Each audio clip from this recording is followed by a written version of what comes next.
Hare Krishna. Hare Yeah, Krishna, Prabhu. yeah, you can start. I think it's already going live. Hare Krishna. Hare Om Namo Bhagavate Vasudevaya. Om Namo Bhagavate Vasudevaya. Om Namo Bhagavate Vasudevaya. On behalf of Group 6, I am offering humble obeisances and seeking blessings of Shri Radha Govinda, Guru Parampara, and all the Vaishnavas for their pleasure and for the purification of all of us. We are presenting third canto 21 to 25 chapters. Today, Ratibhadra Devidasi, Chitra Mohini Devidasi, and Jyotishwari Shri Lakshmi Mataji will be presenting the overview of 21st, 22nd, 23rd chapters, respectively, followed by the narration of key takeaways and personal applications of these 3 chapters by Shashikumar Prabhuji. In the next session, 24th and 20 chapters will be presented by Sita Lakshmi Mataji and Madhumayi Krishnakanta Mataji, respectively.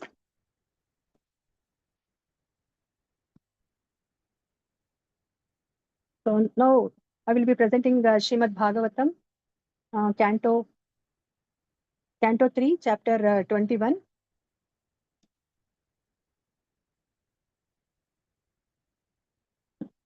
Conversation between Kardama and Swayambhuva Manu. So this chapter has 56 verses.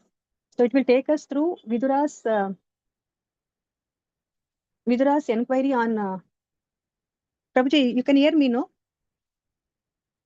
Yes, Mataji. Yes, Mataji. Please go ahead. Please go ahead. Yeah, Vidura's inquiry on Manu's dynasty and Kardama's penance and Lord Vishnu's appearance. Kardama Muni's prayers of gratitude to Supreme Personality of Godhead, and then Lord give benediction and tells prophecy, and finally arrival of Manu and reception at Kardama's ashrama. So this chapter starts with the Vidura's inquiries about the dynasty of Swayambhuva Manu, consisting of 2 sons and 3 daughters. This dynasty is glorious because in this dynasty, the Lord himself appeared as Kapila Muni, and many other devotees have appeared. Vidura wanted to know about how Priyavrata and Uttanapada protected the earth with its 7 continents religiously, and he also wanted to know Devahuti, who is the famous daughter of Manu, who married to Kardama Muni, how many daughters and sons they got. And he also wanted to know Akuti and Prasuti, the other 2 daughters of Manu, married to Ruchi and Daksha Prajapati, how they increase the population.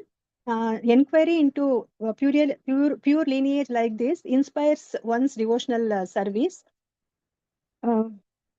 Maitreya starts answering the Kardama and Devahuti lineage. Now we will go to Satya Yuga. Kardama Muni, being the son of Brahma, he got instruction to increase the population. As said in Srimad Bhagavatam 2.3.10, Akama sarva kamo va moksha kama udadadihi tivrena bhakti yogena yajeta purusham param. So he had the intention to have a girl of similar disposition.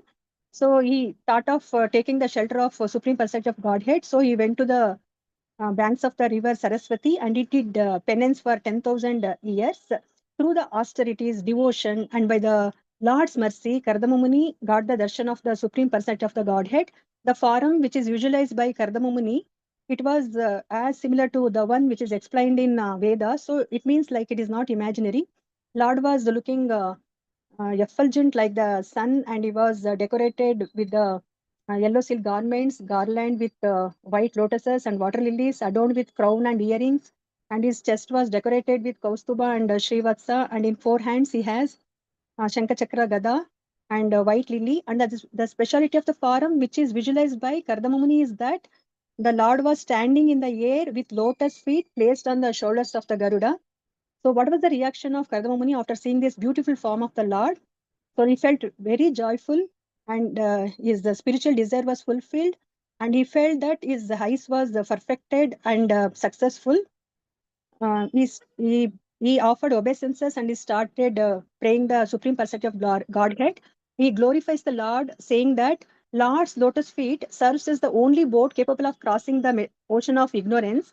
But the people with less intelligence, they will take the shelter of the Lord to fulfill their cheap material desires. But Lord is so merciful that even material desires also he will fulfill, so that they will progress towards the spiritual path and detachment. And the discussion of the Lord's qualities makes one's free from the struggles of this material body. And he also glorifies the Lord's creation, maintenance, and dissolution. And he compared it to the spider's cobweb formation. A wheel of time is the energy of the Lord, and this will cut short the lifespan of all created beings, but it cannot touch the lifespan of Lord's devotees. He glorified the Lord like this. So, but he has the desire to have a wife of similar, same disposition, so that like he can fulfill his father's instructions. So Lord being seated in everyone's heart as Paramatma, he knows the desire of each and everyone. So now Kardama being the devotee of the Lord, Lord has made all the arrangement to fulfill the Kardama's desires. So he started speaking with sweet voice, which is almost as sweet as nectar. He says that day after tomorrow, the Emperor Swayambhuva Manu, who is the son of Lord Brahma, and he lives in Brahma Varta, he rules the earth with 7 oceans. He will come to your hermitage along with the queen Chatarupa, and they have a beautiful, virtuous daughter ready for marriage, and they will give her in marriage to you. And through her, you will be getting 9 daughters. They will be married to 9 famous sages. Thus, the progeny will be increased in this universe. And one more blissful news is that I myself come to, I've myself born to you both as son, named Kapila Deva, and I will be teaching the Sankhya Yoga, and I will be delivering the Devahuti and also the mankind. Saying so, the Lord travels towards Vaikunta. Kardama Muni, before Lord leaves, he also asks Lord's mercy, so that Lord says that yes, he will attain after at the end of your life, you will attain me. So Lord leaves to Vaikunta. So then Kardama Muni, he could hear the divine hymns of the Samaveda vibrated by the flapping of Garuda's wings. Then as the Lord foretold, Manu arrives near the Bindu Sarovara, which is the place where the hermitage of Kardama was there. So this Bindu Sarovara is named so because the drops of the tears fell from the eyes of the Lord when he overwhelmed by the extreme compassion towards Kardama. So this environment was very divine, serene, and it was surrounded by pious trees, creepers full of fruits, flowers, and it was shelter for various wildlife, and there was full of lotuses, and one could hear the buzzing of the bees, cooing of the cuckoos, and chirping of the birds, and could see the dancing of the peacocks. So in such an environment, hermitage was there.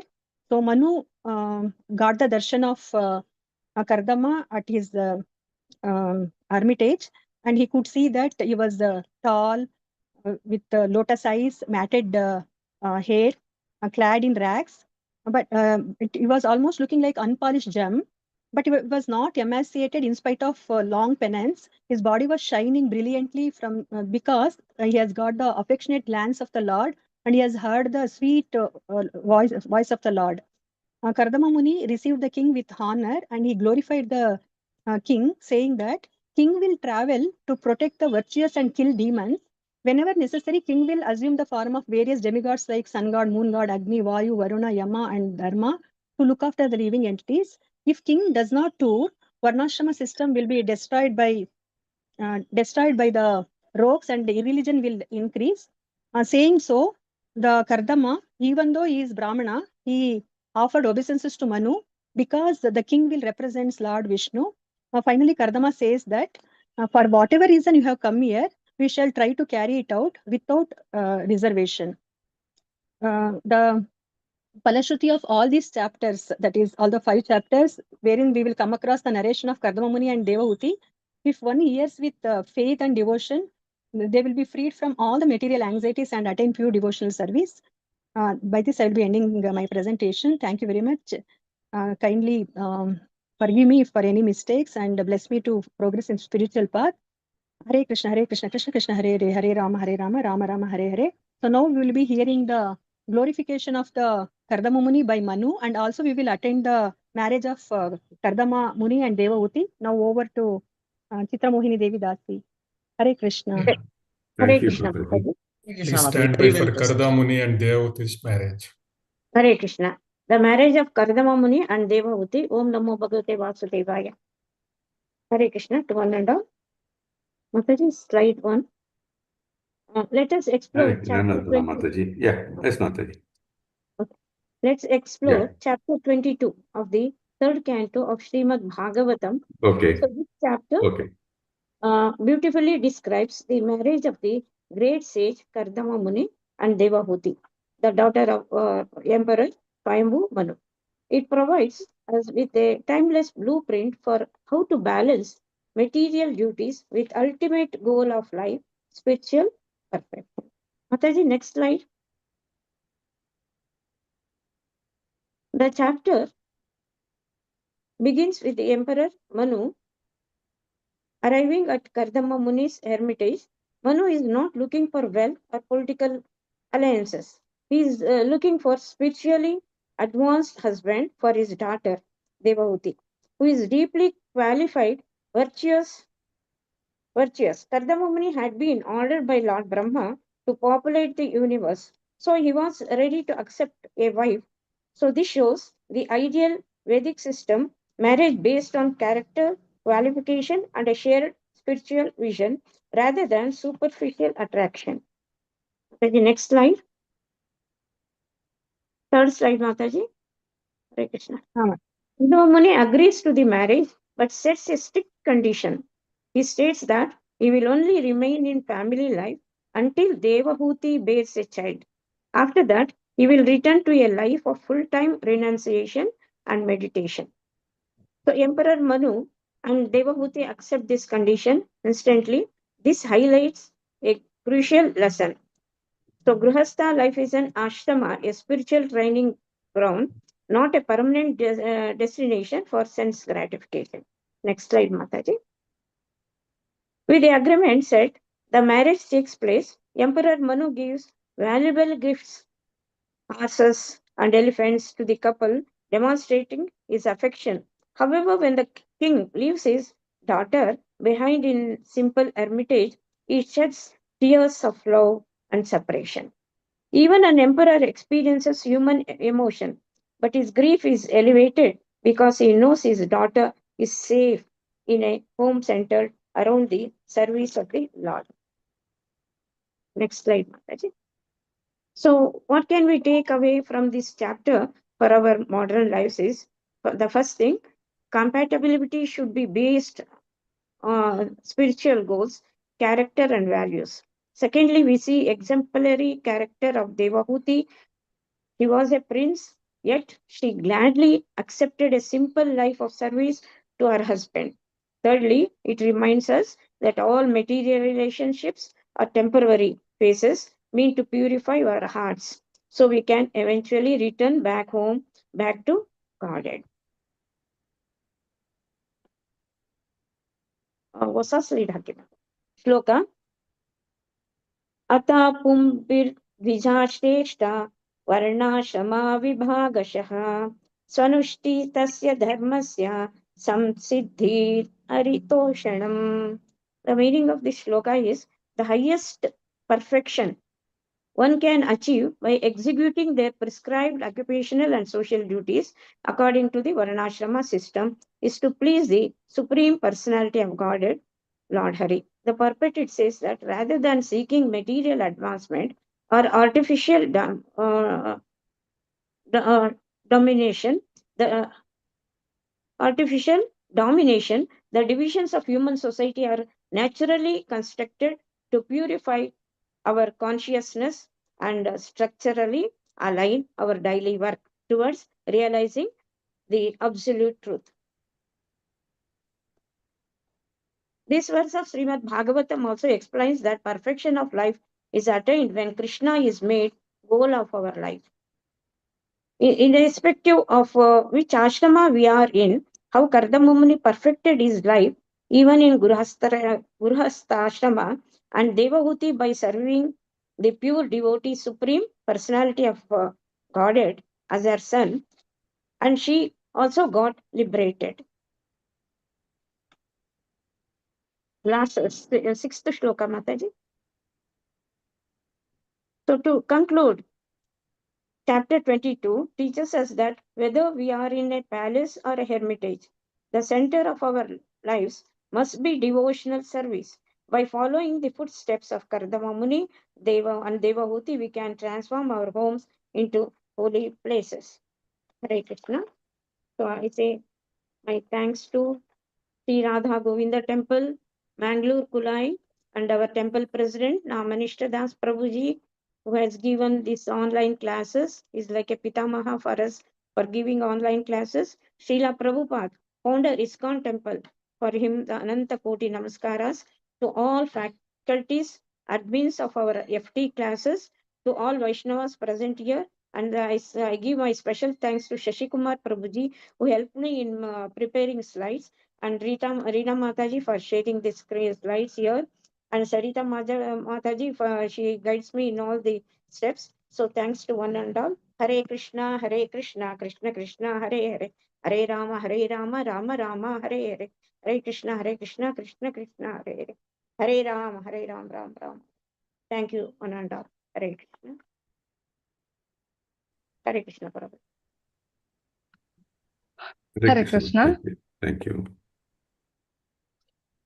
Hare Krishna to everybody. I will be presenting chapter 23 of Canto 3, that is Devahuti's Lamentation. Next, Mataji. In this chapter, there are two important lessons. One is how to live a happy married life, and the other is how spiritual life must be given priority in life so that we should not repent later on. Devahuti serves her husband just like Parvati served Lord Shiva. She was a princess, and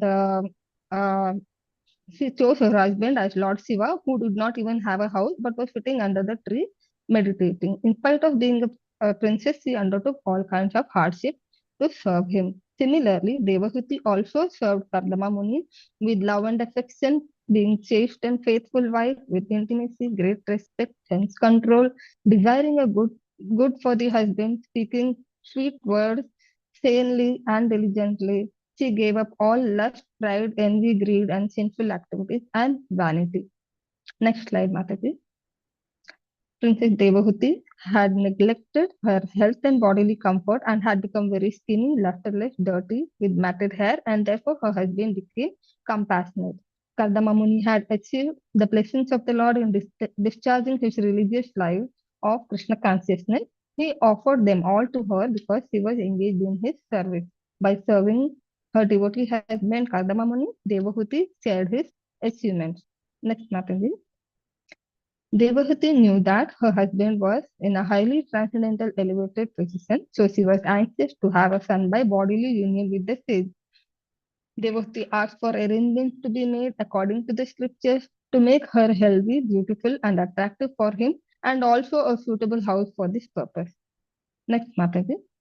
Seeking to please his beloved wife, Sage Kardama, by his yogic power, instantly produced an aerial mansion that could travel at his will. It was a wonderful, magnificent 7-storied structure bedecked with all sorts of precious jewels, artistic engravings on the walls, floors, and golden doors, furniture, etc. The beauty of the castle was such that the sage himself was astonished. Next, Mataji. Devahuti had spent a long time in the hermitage, not taking much care of her body or appearance. She was covered with dirt and her clothing was not very nice. So she was hesitant to enter the aerial palace. So Kardama Muni advised her to bathe in Bindu Sarovara, which contained the sacred waters of Saraswati. In a house inside the lake, she saw 1,000 young girls who said they were her maid servants. Respectfully bathing her with valuable oils and ointments, they dressed her in nice clothes and valuable jewels and ornaments. Next, that they also offered her food and drink for a healthy condition of the body. Thus, she regained her original beauty as a princess. Next, Mataji. Looking at her beautiful self, Kardama Muni's fondness for her grew and he placed her on the aerial mansion. They traveled to the pleasure valleys of Mount Meru and heavenly gardens and various planets, enjoyed for many, many years, surrounded by the 1,000 beautiful damsels. Kim Durapadanam Tesham Pumsam Uddama Chetasam Yairasrita Tirthapada Charano Prityajaha. Kardama Muni is special not because he was a great mystic, but because he was a great devotee. Therefore, it is said here that for a great devotee like Kardama Muni, nothing is impossible. Next, Mataji. After showing his wife the globe of the universe and his beautiful different arrangements, Kardama Muni returned to his own hermitage. Then he divided himself into 9 personalities just to give pleasure to Devahuti, who was eager for sex life. In that way, he enjoyed with her for many, many years, which passed just like a moment. In their sex indulgence, Devahuti forgot how time was passing by, and thus 100 autumns passed like a brief span of time. Since Kardama Muni could understand that Devahuti wanted many children, at the first chance he begot 9 children in one time. Immediately afterward, on the same day, Devahuti gave birth to 9 charming and fragrant female children. Next, Mataji. Kardama Muni finished his household affairs and was about to go away for spiritual realization. Devahuti suppressed her tears, though she was smiling, and she said that he had fulfilled all the promises that he gave her. Yet, because she was his surrendered soul, he wanted fearlessness too.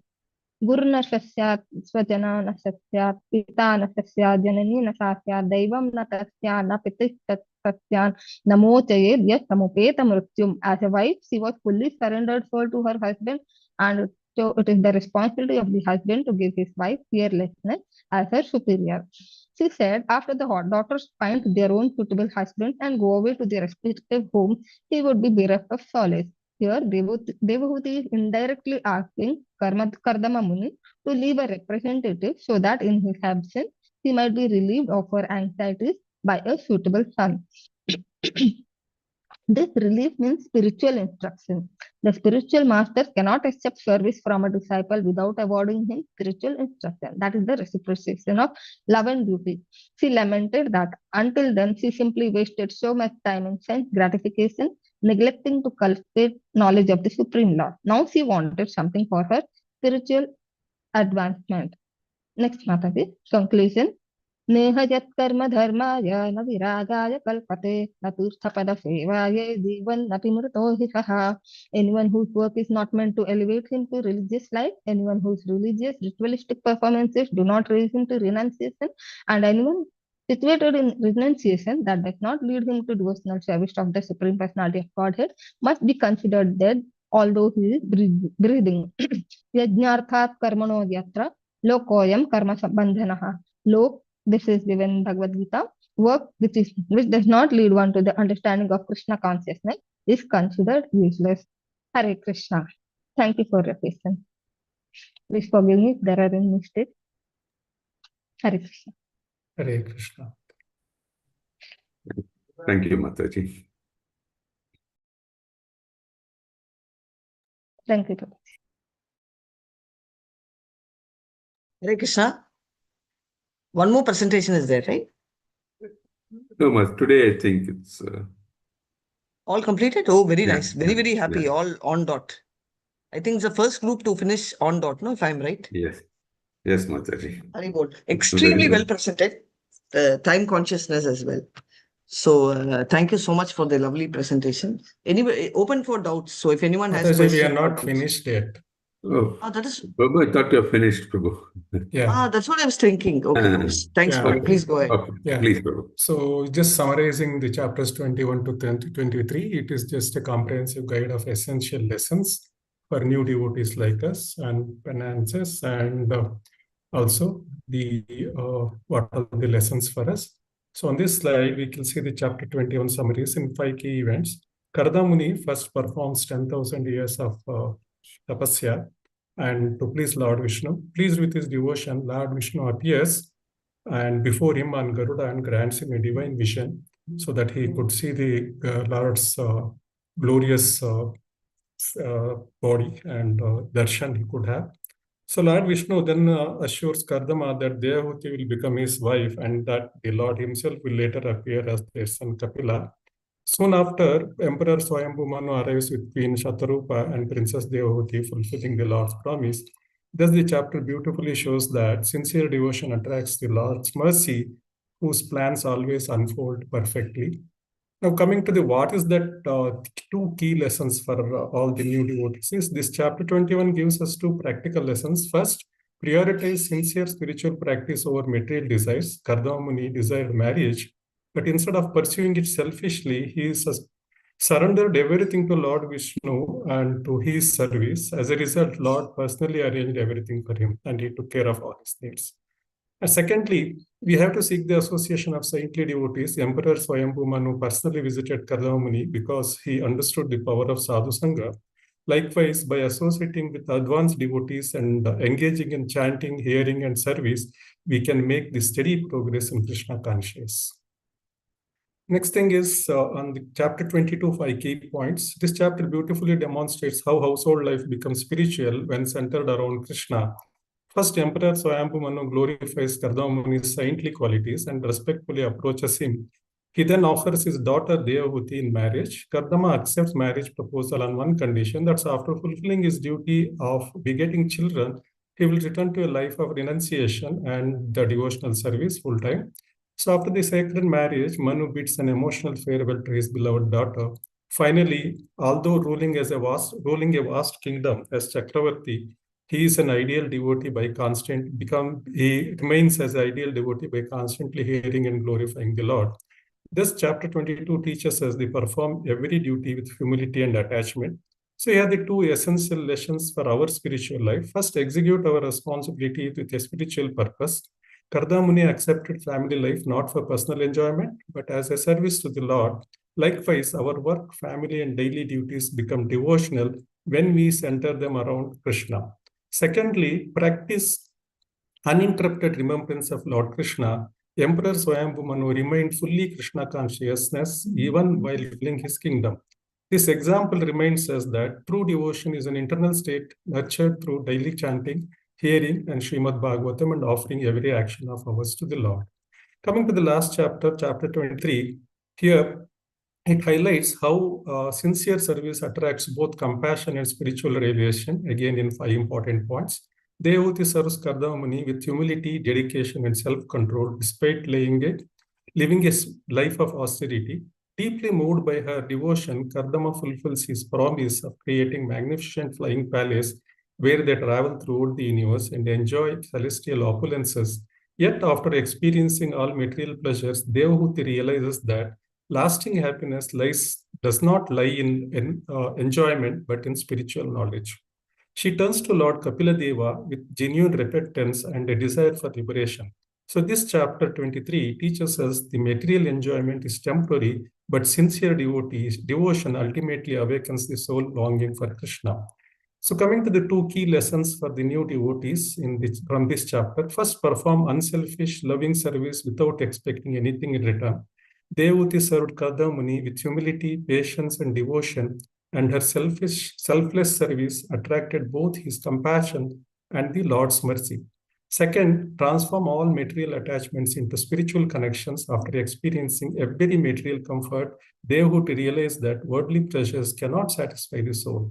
She turned towards sadhu sangha, the spiritual knowledge, seeking lasting happiness.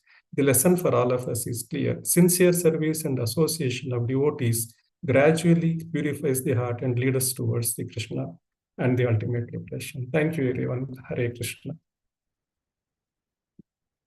Hare Krishna, Hare Prabhuji. Krishna. Thank you very much. Hare Krishna. Again, it's a very good summary you have made. So you have summarized all the chapters that was addressed today. So thank you very much, and the great presentation again. So that's what yesterday I was just mentioning, that we are coming with new innovations, and at the same time, the complex subjects, we are able to handle it so, I would say, objectively within this particular short time itself. So great presentation. Thanks to all. Thanks. Lovely Our team was presentation. able to complete in time, so Yeah, appreciate all the exactly. team members. Yeah, yeah. Very nice. Excellent. Thank you so much. Hare Krishna. Any questions for the team? I mean, devotees, if you want, you can just ask any doubts or anything you want to share. Anyone else?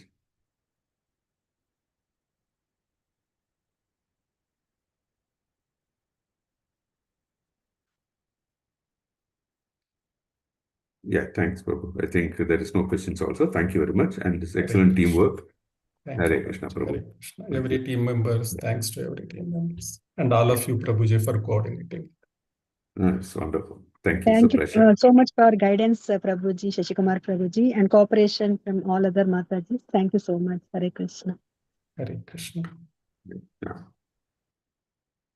So today, Prabhuji is supposed to take our session, but then he has got some emergency. So Radhika Mataji will be taking the session today. So I think we'll give her just 5 minutes to prepare and get ready. We always put her into hot spot, Last minute, we try to ask her to step in. So she needed just 5 minutes. So she will join. So till that time, we can even do a kirtan, or if in case have any queries or anything, we can discuss that also. Hare Krishna. Prabhuji, next open book session test on what date, Prabhuji? It will all be towards the end, Mataji. Ah. That is by third or fourth week of August only. And sometimes, because right now, as per the schedule, we will be completing the Canto 3 on August 26th. So that is what the schedule says. So then, because final one will have to come, since it includes chapters 30, 31, 32, 33 also, unless we complete the chapters, I think it may not be fair to get the questions from that. So eventually it will be after completion of the chapters, Mataji. Hare Krishna. Okay. Yeah. So what I will do, I'll give a tentative plan like we made last time. I'll make a tentative plan, and I will by Monday or something, I will post that in the group also, Mataji. So you'll have an idea about when we are going to have the next exams. Yeah. Okay. Okay, Prabhuji. Hare Krishna. Mataji? Next CBA, any clue? Yeah, that Next would be in, day. I'll tell you, Mataji. That can be on 1 minute, I'll tell you. Because we have considered the request also. So we will plan the Canto 3, 24 to 28, CBE on 22nd August, Mataji. Okay. Okay, Okay. 22nd August would be the closed book exam, chapters 24 to 28. Okay? Okay. Thank you. And then after that, what happens is 26th, as of now, we are scheduled to complete the Canto 3. And 29th Saturday, we are planning the final closed book exam, 28 to 23. And subsequent day, sloka recitation. Because sloka, I think already Mataji has, I think, posted in the group, I think so. So then 31st, we'll have the open book. The open book questions will be posted the coming week itself. Open book questions. And the final closed book re-exam, we are planning just in case, anybody has missed out anything, we are giving an opportunity. So that also we are planning. So that could be on September 1st or something like that. Then second, third, fourth, we will have off. And Canto 4, we are planning to start on September 8th. So that's how the plan is now. So we are giving sufficient time, and so that everyone can prepare for the exams and also plan for the next Canto. 29th is what, Prabhu? You said something on 29th? 29th, I'll tell you, Mataji. Shloka list 29th is Saturday only, Mataji. Yeah, Mataji? Saturday only. Yeah, Saturday. Yeah, everything what is Saturday. 29th? 29th will be what? I'll tell you. 29th will be closed book exam. 20, that is the last and the final one. Chapters 28 to 33. So we'll have on 22nd also and 29th also. Yeah, 22nd, that is the one, 24 to 28, Mataji. Okay, Otherwise, Prabhu. that should have happened last week, this week, but then everybody said we want to have more time. So that's why even next week we are leaving. 22nd August is what we are planning, Mataji. And Prabhuji, 29th will be 29 to 33. 28 to 29 to 33, the final one, Mataji. Prabhuji, you said 31st will have OB, is it? No, OB. that is OBS. The closed book will be two I separate. will repeat, Close, no, Mataji. Prabhuji, exams will Close be book there. exam, 28, the final close book exam, because the course will end on 26th. So 29th, we are planning close book exam, 28 to 33, the final one. Thank you, Prabhuji. Okay. Yeah. And then sloka recitation on 30th.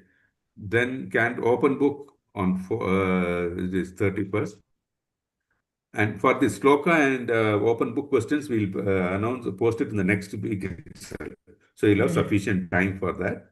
And 1st of September, re-exam. So just in case anybody has missed anything, even the last one, if they have any emergency, they're not able to attend or whatever, then the final re-exam we're planning on 1st of September. After that, it will be 3 days, 5 days. That is, when is this? 1st of September is a Tuesday. So 2nd, 3rd, and 4th is again off for us, and the weekend. And after that, Monday, we will start the Canto 4. 7th. Thank you, Prabhuji. Very clear. 7th August. Okay. Yeah. Thank you, Prabhuji. 8th onwards. Prabhuji, please 8th share this September list onwards. in the group Yeah, I will, also. Mataji. I will post it in the group. Yeah, I'll post it in the group. So we know Even in the advance. memorization shlokas have not yet been posted in the group, So Prabhuji. today, I think, yeah, I otherwise will it do will be it. done. I'll do it today, Yeah. Prabhuji. Yeah, Hare Krishna. Mataji Let has me got do- it ready. She posted it. Yeah. Yes. Yes, Prabhuji. Prabhuji, you, let me do Prabhuji. one kirtan, Prabhuji. One kirtan. Yes. Any other questions from anyone? Thank you, Prabhuji. Thank you so much. Hare Thank you, Krishna. Prabhuji. Thank you. And once again, thank all the presenters for the wonderful presentation, and Prabhuji for the summary of today's all the 3 chapters. It was very good idea for doing that, Prabhu. Thank you. Hare Krishna. Prabhuji, I Hare have Krishna, a query. Hare Krishna. Please, Prabhuji, just want tell to me, know Mataji. that we are not able to assess ourselves because no marks has been shared whether we have cleared any exam or not, Yeah. because the re-exams are constantly coming and we don't know what happened in the previous exam. Yes, got it, ma. So, in fact, I was just speaking to Mataji just before this class. So, I think by the coming week it will be done, Mataji, because they're trying to compile everything. But what I have told is that Mataji, she has completed almost everything, I must say, and she's waiting for some marks from some of the other classes. But I have suggested that she can release the direct, that people who are in fast track who join this, who Yeah, are not so in that the it other becomes classes. clear that whether She we can have to release. reappear or not for the Yeah. exam again. Yes, Prabhuji. Thank you so Sure, much. sure. So, but that is taken definitely. Even everything that, including open book, including slokas, Yeah, everything shlokas and is getting everything. now. Just in case if there is a lacuna, we Exactly. can re-give the exams. Hare Krishna. Sure, Mataji. It is addressed. Even just before the session also, Gunasri Mataji and I were having a discussion on that. It will be done this week, coming week, Mataji. Thank you so much, Prabhuji. Hare Krishna. Correct. We will see in Canto 4, the next module, how we can avoid this, and we will try to see that, that the results are announced within a particular time frame. That improvement will definitely be done the next module, Mataji. We know that there is some gap there. Definitely it will be addressed, Yeah, Mataji. because it might Sorry happen about that we are flunking in 2-3 exams and suddenly reappearing for so many would become a shock for us. I don't think any of you would be plugging Mataji. But anyway, but definitely, when you write an exam, definitely you should have a feedback on how we did it. So that will be done, Mataji, definitely. Okay. Because that Thank was you so one much. slight weak area, because we had different devotees who have completed certain chapters and things like that. So there was some little gap. But anyway, there's a learning for us. But module 4, the module 2, the next module, it will be all plugged, Mataji. We'll have definite time frame for giving the results. Thank you so much, Hare Prabhuji. Hare Krishna. Krishna. Hare Krishna.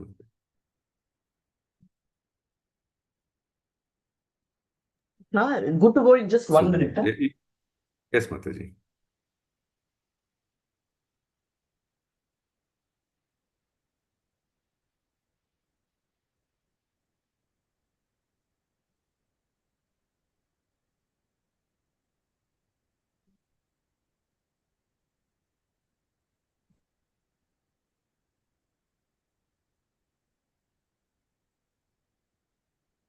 Krishna devotees, can you hear me?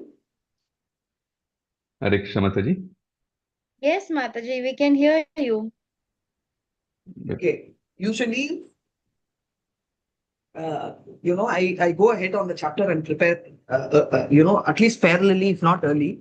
For a change, I'm lagging behind on the chapter, mainly because I got stuck in chapter 28. And I want you all to guess as to, can you tell me why, I'm sort of stuck in chapter 28?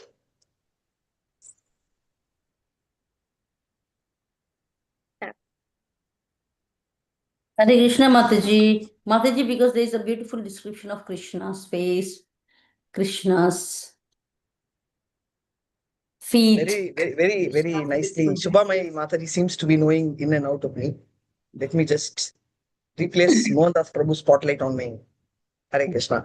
Yeah, very nice. And sorry for keeping you all wait. I just came. So I just thought I'll sort of, more than Prabhu was telling, prepare myself, both externally and internally. And we'll start off with the session now.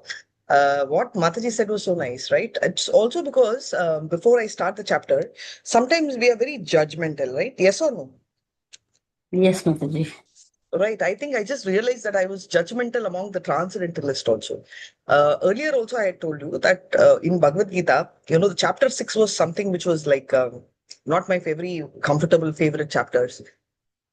Basically because it was too complicated. First time, even the terms like Yama, Niyama, those two I knew. But other than that, Pranayama I've heard.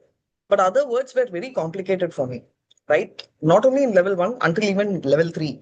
So, my God, Dana, Dharana, Pratyahara, all these were very technical words. And the prana is still technical. How the prana moves, how it enters, how it exits. Maybe, theoretically, yes, I can explain. I'm sure most of us will understand. But practically, if you think, right, then I got an answer from Ashtanga Yogi about Jnanis, right? When we are trying to analyze Ashtanga Yogis, tell me how many people found it extremely difficult to understand or conceptualize, right? And because we were also trying to put a lot of our head, because this was lot of science. And, there is always a saying, the fight between the mind and the heart. So we will always have the fight. The reason being, we are people who deal with the heart, na? Which is even more simpler, though it is different in the material world. Material world, I remember every time when I used to be in college or in family, and when there is a very emotional talk, they used to tell, "Arey yaar, use your brain, don't use your heart." Yes or no? How many of you all have heard this word? Use your brain here, don't use your heart. I have Yes. gone Yeah. this Yes. almost every other day from childhood, right? And then I also felt that using my brain was simpler than using my heart, whether it was work, whether it was class, whether it was, I'm talking about not this class, I'm talking about the training sessions or whatever. But then I noticed this is exactly bang opposite in spiritual life, right? If we use our heart, it makes our life so simple. Using our head is so complicated. And with that note, chapter 6 of Bhagavad Gita, later I understood, boss, this is a chapter where I have to use my brain, which I dropped long back. And I dropped completely, and I'm sure most of us would have dropped it after reaching spirituality. I won't use the word spirituality, but at least after trying to learn spirituality in ISKCON, because I think we learned the art of completely dropping our brain and just going by the heart. And when we say heart, not just our heart, but the heart of the devotees, our spiritual master, heart of Krishna, because I think that became easier and sweeter, right? Now, this particular journey of Ashtanga Yoga uses a lot of technique. I won't use the word brain, but then they start with the mind because that's where they control. And there's a lot of technique involved, and which was making it very difficult. So all while, if you remember my first note of the previous class, I was thinking, oh my God, I was wondering why I got this session. So I'm going to, manage this session. That was my thought. But then when I jumped into 13, right, Krishna's mercy, when I was redoing those phrases and when I initially drafted, these slokas session segregation, if you notice, sometimes it will be 15 slokas, sometimes it will be 20, sometimes it will be 12. Because I used to go by a particular part or a session. Then I was noting, how did I, sort of make this 15, when up to 12 was one chapter about the questions and 13, 14 was shloka. Then I was thinking what was the science behind my allocation. But then I realized I do not know what was the science behind my allocation. I don't remember that honestly. And of course, I've made a note, I would have dug in. But then I thought that science behind that allocation is only one thing, is Krishna's heart behind. Because when I read the 13th sloka of the 28th chapter, third canto, I just understood, my God, your heart actually melts. And how Ashtanga yogis are able to concentrate. Because they always say Krishna is the means for them to reach, and the end is also Krishna, then they will achieve Vaikunt or Golok, if not, if they come across a pure devotee. And how they are able to stick their hearts together is also because of the technique of not themselves, but to focus on Krishna. It's so beautiful and mesmerizing that besides this session, I sometimes, in the morning also run through the session for 10 minutes among the Tamil devotees. I just tell them to read. I've not moved out of that session only. They're telling Mataji, can we go forward? Aage badho, they like go forward, go forward. I don't know. No, something which you have to learn. I think probably very biased view I had. That also leaves me with a note that, my God, 29th chapter has come and I possibly not even opened the book. So, so with this note, we'll just start off with the prayer. Sorry, just give me 1 second. I'll just keep the charge on for the laptop. And before that, just one quick, anyone has any quick realization for 1 minute about the 28th chapter? Because 29th is going to be a stretch of further questions. And in line with this, how we are going to tag ourselves to Bhakti. Anybody has any realization from the 28th chapter, especially on the description of the Lord?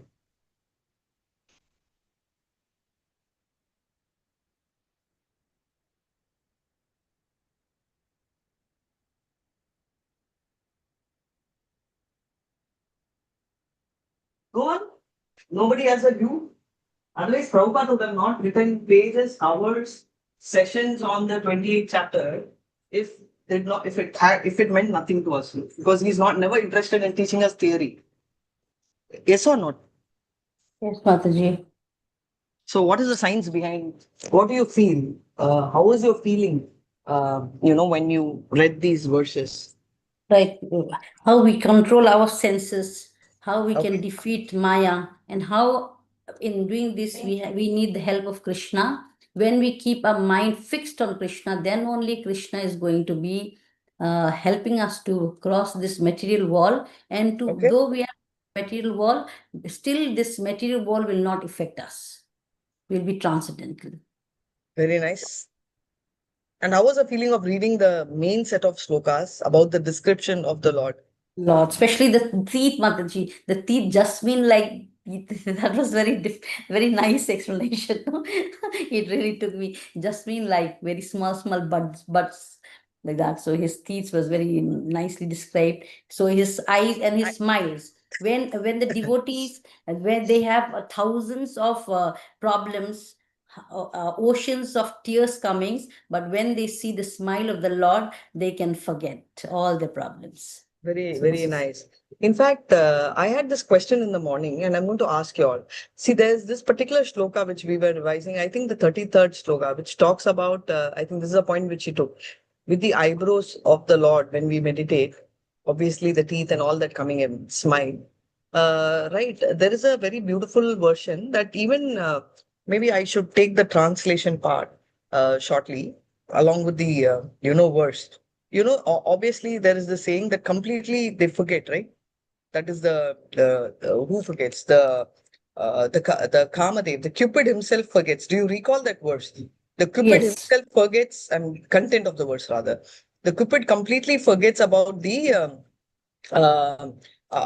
basically what happens is they are free from any material sexual interest, Sexual right? attraction. So how does this happen? See, who's meditating? The Ashtanga yogi is meditating. How does this happen? By their meditation, that the Cupid will not interfere. I mean, it's a part of the previous verse.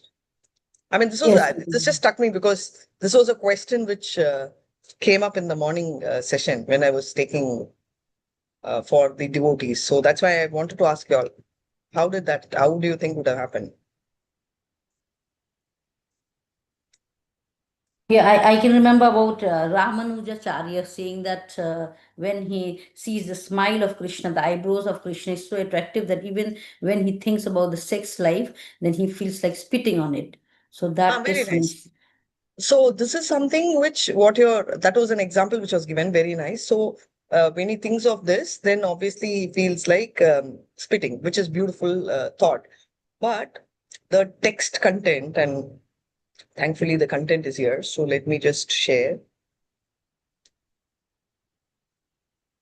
Mohandas Prabhu, can I request you to, send me the this particular chapter PPT, if that's okay with you? 29, no, Mataji, that one? Yes, Prabhu. 28. Today's session, no? Yeah, today's session. If you can't send even if you can send me the link. I can. Yeah, I will Yeah, send sure. you the link. I'll send you. WhatsApp. Yeah, thank you. Okay, Yeah, this sure, shloka, sure. everybody, because this will mark the continuation of that, and then I'll start with the shlokas. Asam Hare Ravan Natha Kila Loka Tivra Shoka Shrusagar Vishoshanam Atyudaram Sammohanaya Rachitam Nijamaya Yasya Bhumandalam Munikrite Makaradvijasya. Come on, everybody. Asam Hare Asam Hare Ravata Kilalokativra Shokashrusagara Vishoshanamadaram Sammohanaya Rachitam Nijamaya Yasya Mandalam Makaradvijasya. I would like to thank the presenters today because I think the content of what they presented today had this as well as the next sloka, Salokya, Samapya, Sarupya. So coming back to this text, here there is a line here. Can you see very nicely? The yogi should meditate on the Lord, which is fine.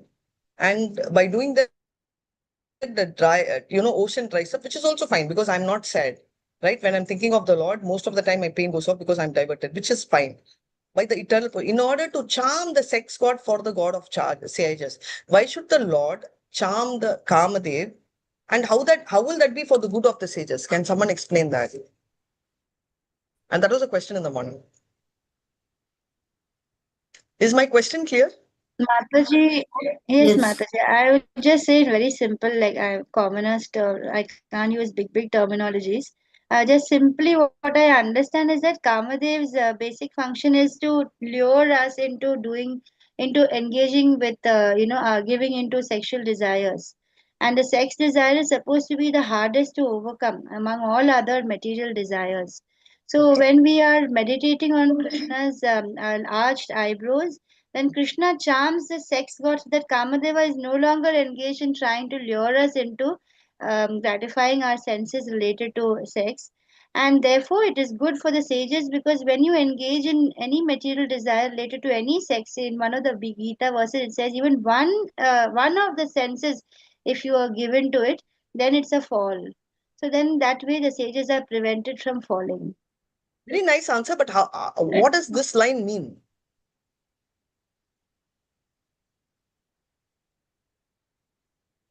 What does it mean By that charming yeah, someone else can try. Hare Krishna Mataji. Lord is glorified as Kandarpa Koti Kamaniya Vishesha Shobham.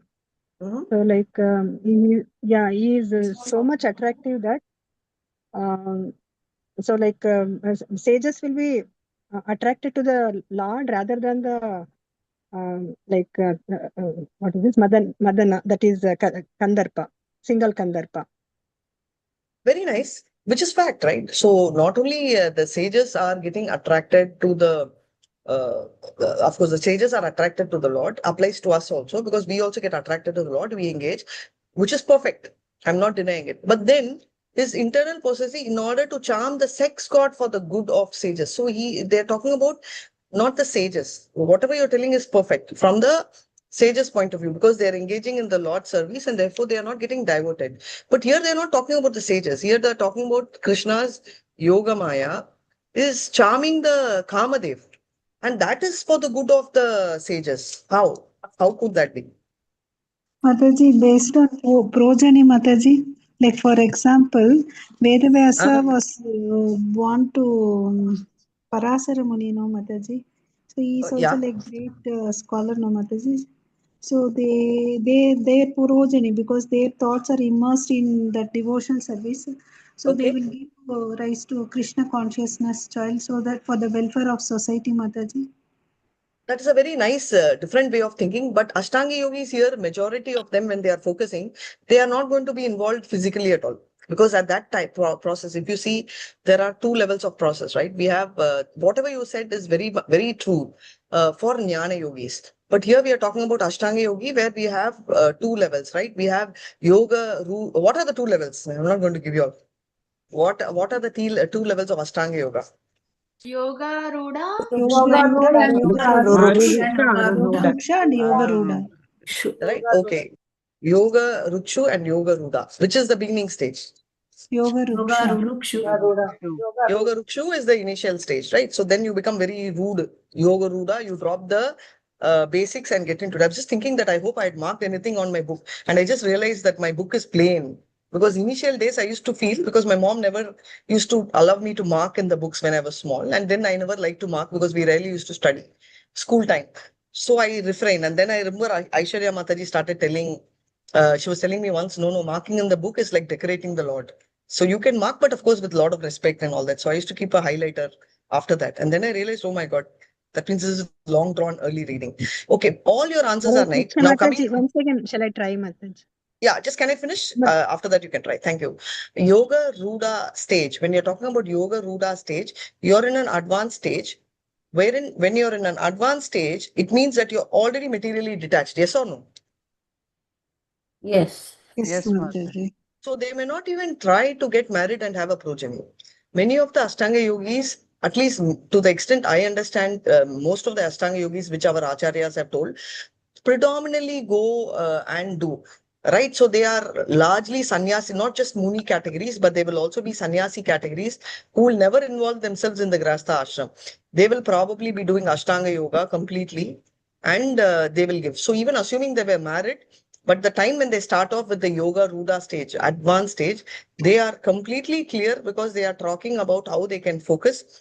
And finally, we saw, right, how they will get the life air out of their head through the Agnya Chakra, which is through the Mula Chakra, from the, the final destination, and goes back, and they go back to Brahma Jyoti. So this is the destination. So in between Ashtanga Yoga, they won't take a break, come back and procreate. Whatever procreation they would have done, would have either not done, or if they're done, it will be at the Yoga Rukshu stage. A Yoga Ruda stage, they are completely detached. This Grahastha ashram is there only for whom? This Grahastha Sannyasi concept is coined only for whom? For the Grihasthas. That I know, but it is applicable. For which yoga does Grahastha Sannyasi apply largely? Bhakti Yoga, Mataji. Haribol, very nice. Only for Bhakti Yoga. So Prabhupada has given this, what should I say, concession of explaining to us Bhakti Yoga is where, there is nothing called advanced devotee only can get into Bhakti Yoga. You can be a day one, beginner, and yet you can actually be with the family. You can be a very advanced devotee and yet be with your family. Right. And so, whereas in an Ashtanga yoga, the moment they are touching the Yoga Ruda stage, they don't go and they don't come back. There's no up and down, right? So only with the Bhakti Yogi, we have this. That is why we tell one beautiful shloka in Nectar of Instruction. Krishne tiyasya giritam manasadriyeti diksha viche pranati misham bhajanta misham shushrushmam bhajanat vignyam ananya anya nindanti sunya hridami psita sagalabdya. One time Krishna's name, please play.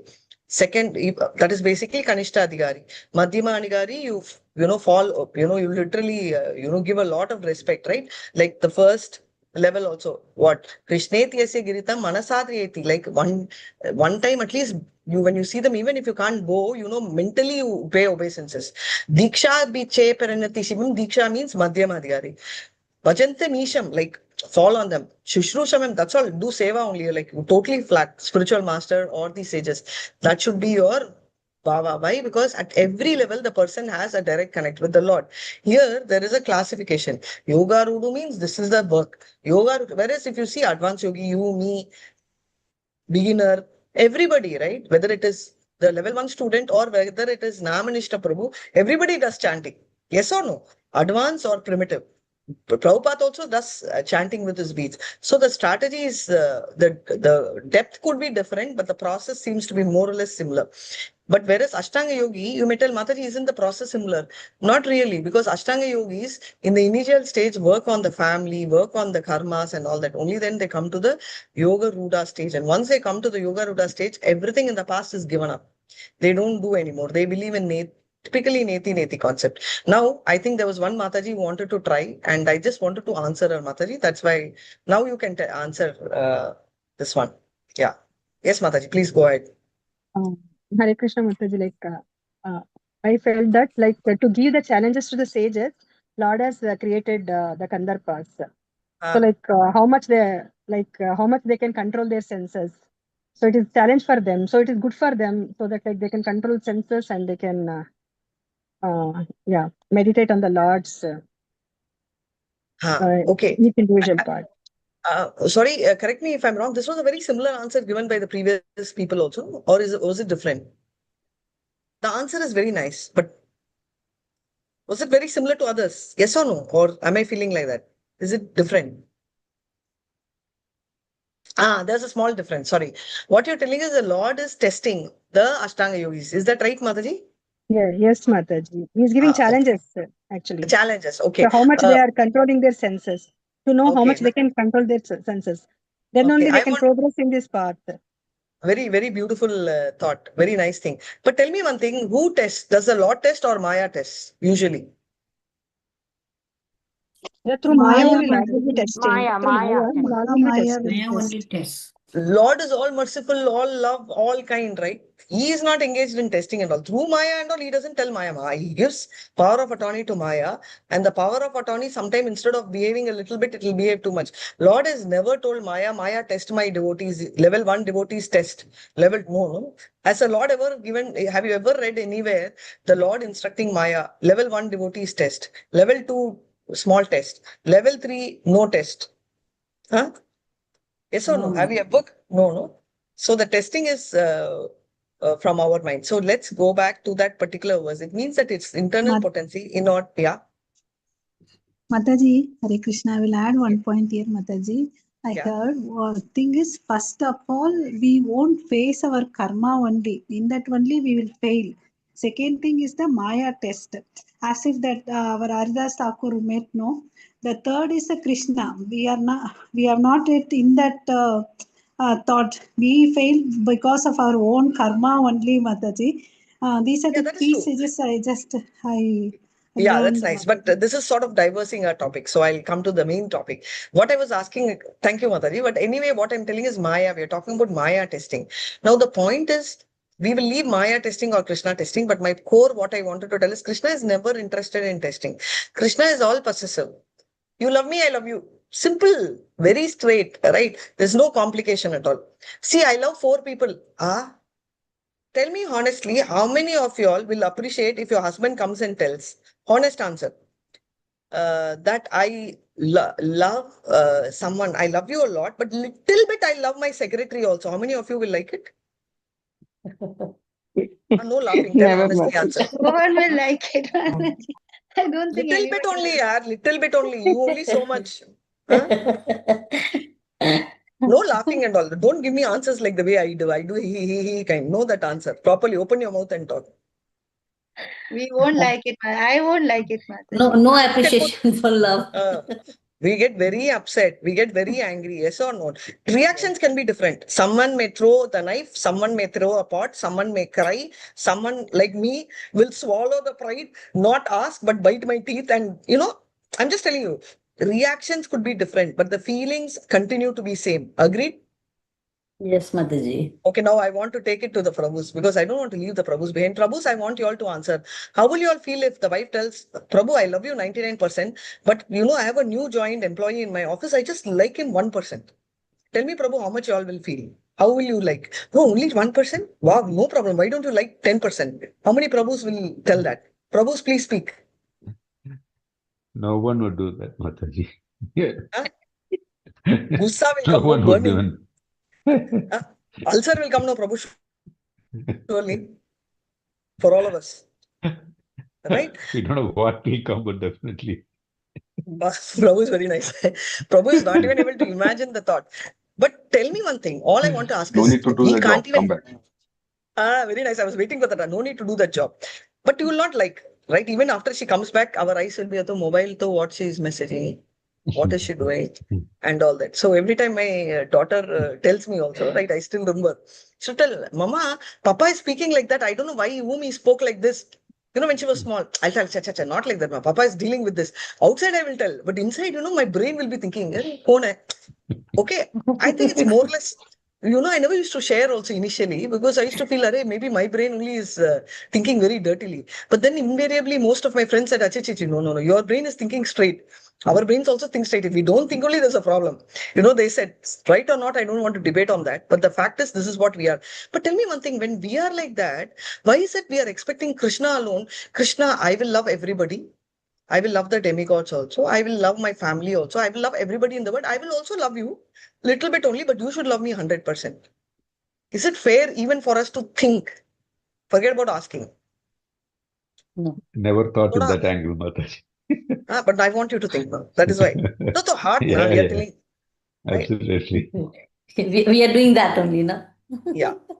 We're doing that. That's why. And also we call it Krishna. See, you should understand, Karmane vadigarasthe ma paleshu kadachana ma karma pala hetu burmate sangos karmani. This is the sloka we will give if Krishna is talking. Krishna will tell, no problem, but please read my Bhagavad Gita. Completely, read the last verses of Bhagavad Gita. What is the last verse, last instruction by Krishna in Bhagavad Gita? सर्वधर्मान् परित्यज्य मामेकं शरणं व्रज मामेकं शरणं Vraj. Yeah, so we tell Krishna. So we will tell Krishna, you're confused, Krishna. I read Sarvadharmam Parityaja. I have done. I'm literally ready. Acha, very good. And moksha you should give. You'll tell, 2 lines, okay. In between 2 lines are there. Radhika Mataji teaches you Bhagavatam sloka. Doesn't she sit and learn with you Bhagavad Gita sloka? 2 lines in between you missed. He will tell. Sharanam Vaja, you have to do that also. Oh, correct. But he'll tell, okay, Krishna, let's have a better argument. See, yat karoshi, yat ashnashi, yat juhosi tatas, yat tapasyasi kaunteya, tat kurushva madarpanam. Whatever I do, I play demigods also. I pray this god also. Trust me. I will think of you. I do Krishna Arpanamastu and I start with Om. Om is your mantra, Krishna. This is going to be our argument. Immediately Krishna will tell, you're right. But I think you're forgetting one more thing. There is one more shloka which talks about what is the sloka Krishna will counter, you think? Bhagavad Gita. ये यथा मां प्रपद्यन्ते तां तथैव भजामि. Before that, he will tell one more sloka. Moksha, before I give, this is also very nice, but prior to that, he will tell one more sloka. He will tell, Yanti Devo Vrata Deva, Pritriyanti Pritrivata, Bhutanchi Yachi Bhutego, Yanti Madhyachinogo. He will tell, very sweet of you, but you only thought of demigod because I just said demigod, na? You only told demigod. Then you have to go there only. Why you're asking me? Right? Then, again, I will counter Mata. Krishna, you're confused, Krishna. See, demigod I worship, but you also I worship. You're confused. Let me make the point clear. I never told I don't worship you. Demigod, 50%. No, 49%. You only 51%. Be clear. That time the sloka will come. Yanti Devo Vrata Devi. Correct. What is it? Yayatam mam prapadyante tam tateva bhajamyam manavartma anuvartante manusham par. You give me 50%, I will also give you 51%. Why 51%? I'll give you more also. I'll give you 99%. But 100% if I give only, you will come to Goloka Vrindavan. Clear, no? Yes. Now there is one more thing. While we all been 5 years doing Damodar Ashtakam, yes or no? Right? What does 2 in short mean? What is the meaning of 2 in short? One is our endeavor, Mataji. One is our endeavor. Our endeavor is mercy, Mataji. Yeah, mercy. Right? And I think there was one Mataji very nicely said, Mataji, the more all senses are difficult to control. Of that, the toughest sense control is what? Tongue. Sex desires, right? Sex. Desires, right? So that is what they have told. So now the point what I am telling is because Ashtanga yogis also will have the challenge, and very beautifully you brought out that point, right? So if I'm going back to the sloka, Krishna charms, right? Krishna is very sweet. He's seeing them, they are not asking for help like us. We are asking for help every day. Hare Krishna, Krishna Krishna, Hare Ram, Ram Ram, Hare, directly or indirectly. Now, Ashtanga yogis don't ask, but even then Krishna is so sweet two things you should remember. Why is he charming? He is also charming them so that the concentration is there. But this line says his internal potency, which is Yoga Maya, in order to charm the sex god. He's not charming the sages. He is not diverting the sages to focus on him, which he's anyways doing, which the sages are doing. But he is charming the sex god Kamadev for the good of sages. How? By charming the sex lord. That is by calming. Very simple. All I'm going to tell is, all of us are joined together. We do prajalpa. Some prajalpa. Example, if you take, sorry, I'm going back just for an example, no offense to anyone. Exam time, the first 10 minutes, we all did some kind of prajalpa. We reacted, we got scared, we were worried and all that. All this was happening in our mind. Some of them spoke, some of them it worked in the mind. But after that, when you started writing the exam, what was working in your mind? The classroom discussions, answers, learning. Okay. But then if that is there, then when you wrote the paper where only the classroom discussions, very nicely Mataji told, was that the final thing, the last 15 minutes of your exam? When Mangalam Mataji told, okay, paper submission 15 minutes, what was in your mind? Krishna, already submitted. Wasted our time, Mataji, like that. Time. Krishna, please help Wasted me. I'm running out. What is the answer for the question? Very beautifully Mataji wrote, right? So that particular word, right, of what Mangala Mataji told triggered. Time for exam, I have to write and submit. Mataji very beautifully told. Initially, even though we continued, mind disturbances are there. So even in Yoga Rudu stage, let's give all respect to the yogis also. They also get distracted. Right? By seeing Krishna, yes, the disturbance comes down, but to a large extent. Last 15 minutes, right? Your concentration, they'll become more. They're seeing Krishna's thing, concentration becomes intense. But the last 2 minutes, what she told very beautifully, Krishna, help me, out of control. That stage they also reach, which means that is the stage when Krishna intervenes, because ye yatam ayam prapadyante is not applicable only for bhakti yoga. Because at that stage, their yoga also touches bhakti yoga. Remember, every yoga, unless there is a touch of bhakti yoga, it won't work. So Krishna is very sweet, na? He will always multiply. So here, why is he charming? Two things which you should understand again is the Kamadev is what? Is he a demon or a demigod? He's a demigod. He is also a devotee of the Lord. Point one. As much as Krishna's beautiful eye and all this sloka when you're doing, we fall for Krishna, even Kamadev will fall for Krishna. That is what he's telling, his internal potency in order to charm the sex god. Kamadev is falling. Now you will tell, how does it matter, Mataji? If the Kamadev is falling, what will happen? Very simple. What did you all do last 10 minutes? Spoke to Krishna, spoke to the question paper, spoke to the answer sheet, spoke to Mangalam Mataji, but never spoke to another devotee. Right? Did you even tell other devotees why did you all waste 15 minutes? No, it came in your mind, but then you went on, which means when you're engaged with some work, spiritual work, you forget your other thoughts. Right? The Kamadev was so engaged with Krishna's beauty that he got mesmerized, that he forgot his core job is to seduce the sages, and he got attracted to Krishna himself.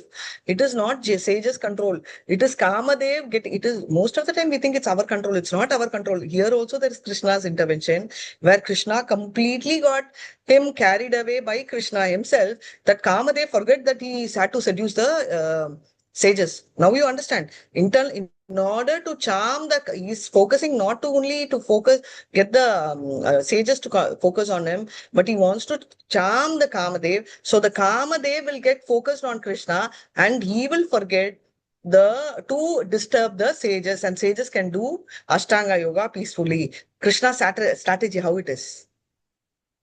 How, yeah? Very How's nice. the strategy? Very nice. Very Huh? nice. Yeah. So imagine there is a lot of power with which, we have to work. That is not we have to work. We have to start believing that Krishna is too powerful. And even for a moment is interference or intervention is there, he never thinks that he should distract. But the moment he interferes, nobody, even others, will forget to think of distraction. Not because they are so humble to Krishna, it's because they are carried away by Krishna. Because all these devatas are, Lord's worshippers. So that is the bottom line. Now clear? Yes. right? And the reason I'm driving so much is while we are doing Ashtanga Yoga, I don't want any of you all to have this predetermined notion like Radhika Dasi. You Ashtanga Yoga, why it's not applicable? Every part of it may not be directly applicable to us, but every part of it is indirectly applicable to us. With this, I will start off with the prayers and then we'll take. Mohandas Prabhu, thanks for the PPT, but I might request you to do the screen sharing for today. Yeah, thank you so much because I have to parallelly read the puppets for explaining. I didn't have time to do that. I'll do that now. Thank you so much, Prabhu. Om Devaya. Hare Krishna. Om Namo Bhagavate Vasudevaya. Om Namo Bhagavate Vasudevaya. Om Tat Sat. Om Agyana Timra Andasya Jnananjala Chalakaya Chakshurun Militamena Tasmai Shri Guruve Namaha.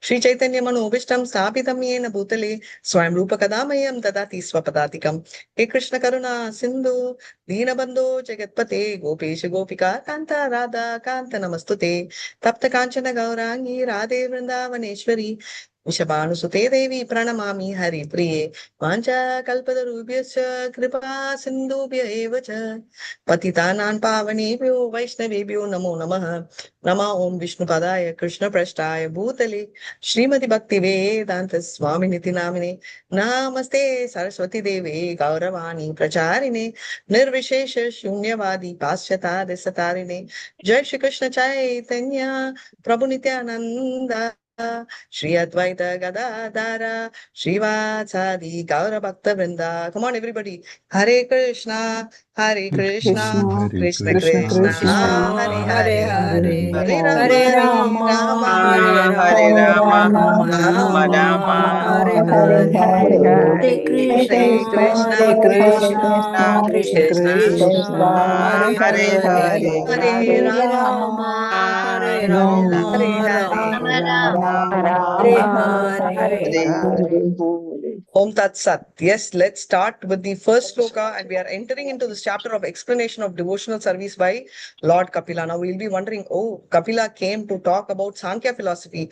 Where is devotional service? And Krishna is telling not much of difference between both. So Devayuti is going to question. This chapter talks about, this has got actually about 45 verses, and we have Devayuti's questions, right? She's asking further questions, right? Asked about more details of bhakti.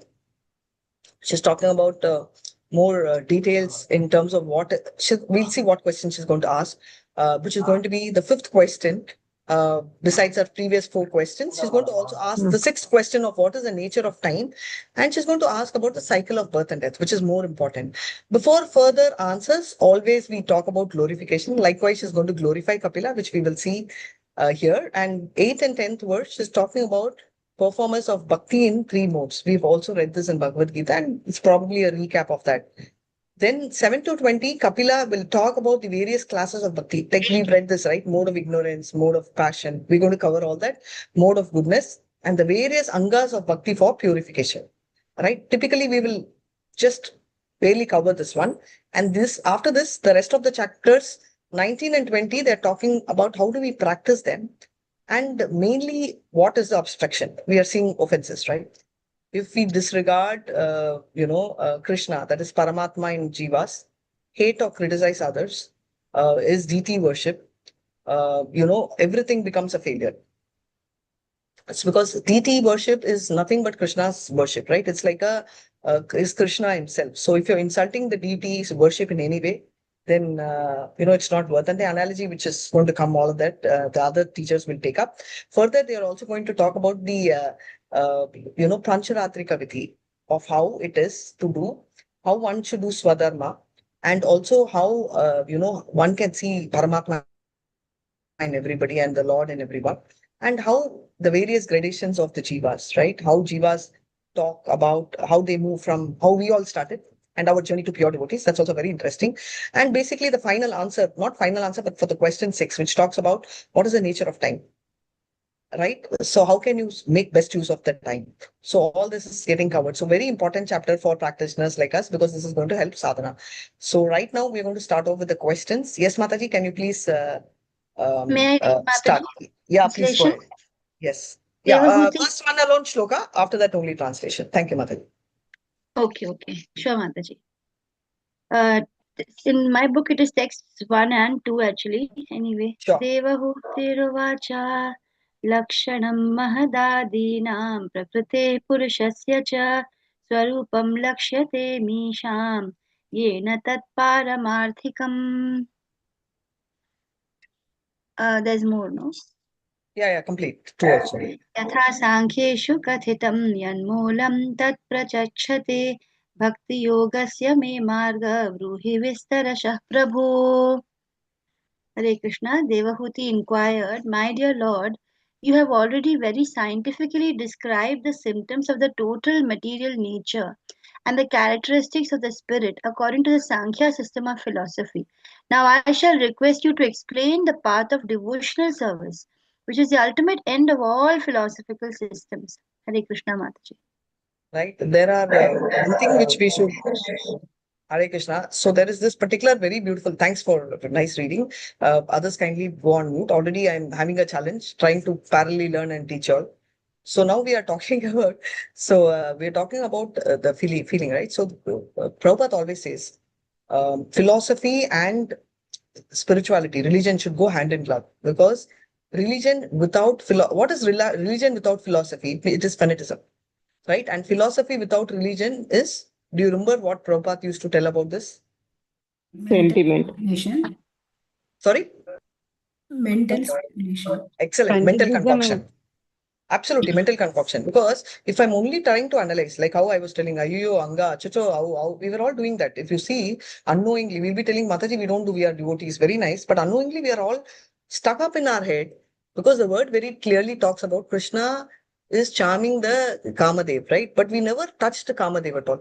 If you see, we are only speculating about how he can, which are not speculating, but we are analyzing rather how the devotees, rather the Ashtanga yogis are focusing on Krishna. But the line is simple English. Now, directly it said that how Krishna charms the Kamadev. So the shift of our thought should go there. But even in one line, even in one sentence, even in half a sentence, our mind is stuck up. Why I'm saying is we are always stuck with something or the other. It could be anarthas, it could be mental concoction. In English, we use the word ghost of the past, right? So it could be previous birth or present birth. Present birth itself, we have enough ghost. Every time when I keep telling Namnishta Prabhu, when I reach a dead end, right, I will look at Prabhu and tell, for anything, right? Anything goes wrong. He will tell that, do you want to do seva, but you're not. Yes, Prabhu, what to do? My previous janma karma, when I used to laugh, he used to laugh and tell, why previous janma? Why not this janma? I used to like hilariously pull my string on that. But the fact is, whenever he used to tell more, Prabhu used to make it as a joke. But if you think seriously, we always put every karma to the previous janma. As if this janma, we are very pure. We are spotless. So, because see, look at our ahankar, at least my ahankar, subconsciously, I always related to previous. I think that happened because who knows, I would have done something in this life which I may remember, may not remember also, or I may not want to remember. If I think I might remember, so I'm not even thinking. So the point coming back is because somewhere we are all at a subconscious level mental speculating. You'll ask, how Mataji, we are all devotees. How many of you all or how many of us prayed other gods before coming to Krishna consciousness? Honest answer. Yes, Mataji. Prayed to all gods.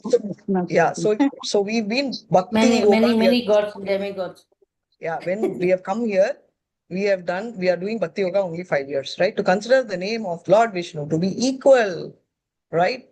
To Lord, including Shiva and Brahma, to be equal to Lord Vishnu is the greatest offense, right? We start off with that. I think most of us would have done this offense, right? I come from a Vaishnava family. I have not majorly prayed Devatas, but still I thought all were equal. Okay? I thought I like, so I'm praying. But I never knew the hierarchy. So that means all of us are called Pashantis, atheists. So technically history of ours. So before we criticize others, I'm just going back. So coming back to the very core point of this is because if there is no philosophical backup, I'm telling Krishna is great, and I told this earlier, and I'm going to tell this again. My first initiation, right? My answer is, you remember, I think those who got initiated, why do you think Krishna is the supreme personality of Godhead? My answer still is because I like Krishna. Okay, the paper came back in the same U-turn. They told about fill the paper here. You do this and all, how will you get first initiated? Then I wrote, okay, I will write Canto 1, Chapter 3, I think verse 28. Ete chamsa kala pumshas Krishnastu Bhagavan Swayam Indrari Vyakalam Lokam Ridunante. Okay. After that, explanation and all that. The reason is, if I give the first answer, maybe all of you will love me. Yes or no? If I tell, Mataji, I love Krishna. So I came to Krishna, you will tell me, oh, Mataji, very sweet of you. We love you. Okay. But outside this class, everybody will think, are you mad? You like Krishna, you love Krishna, keep Krishna in your house. Why are you coming and teaching, bringing Krishna to my house? Yes or no? Pakka. Nobody's talking. Nobody loves me. Yes, Mataji. Yes, Mataji. At least love my answer. Na? Right? So Yes, if I tell, Mataji. if I tell at least the answer, you will not know. If not, me, you will tell yes, Mataji. Very sweet answer. Right? So because we are all involved in Krishna. So even the stupid thing about Krishna, anybody who's stupid about Krishna also you like. Right? That's the beauty, because that's how Bhakti Yoga tells us to operate with our heart. But Bhakti Yoga also tells us that mind is required because we are dealing with people with mind. Only heart will work here. But outside the classroom, we'll need to use mind. Otherwise, we will become, fanatics. They will tell you are a fanatic. You are, having a blind faith. We should not tell our blind faith. That's why Prabhupada gave reference for everything. That is why we also have Shastric references. In spite of that, people don't want to hear is a different story. But this is the point. Highest goal of life, if we have to reach, we need to have both. At the same time, if only philosophy, then you'll become only, trying to do PhD, only your own self.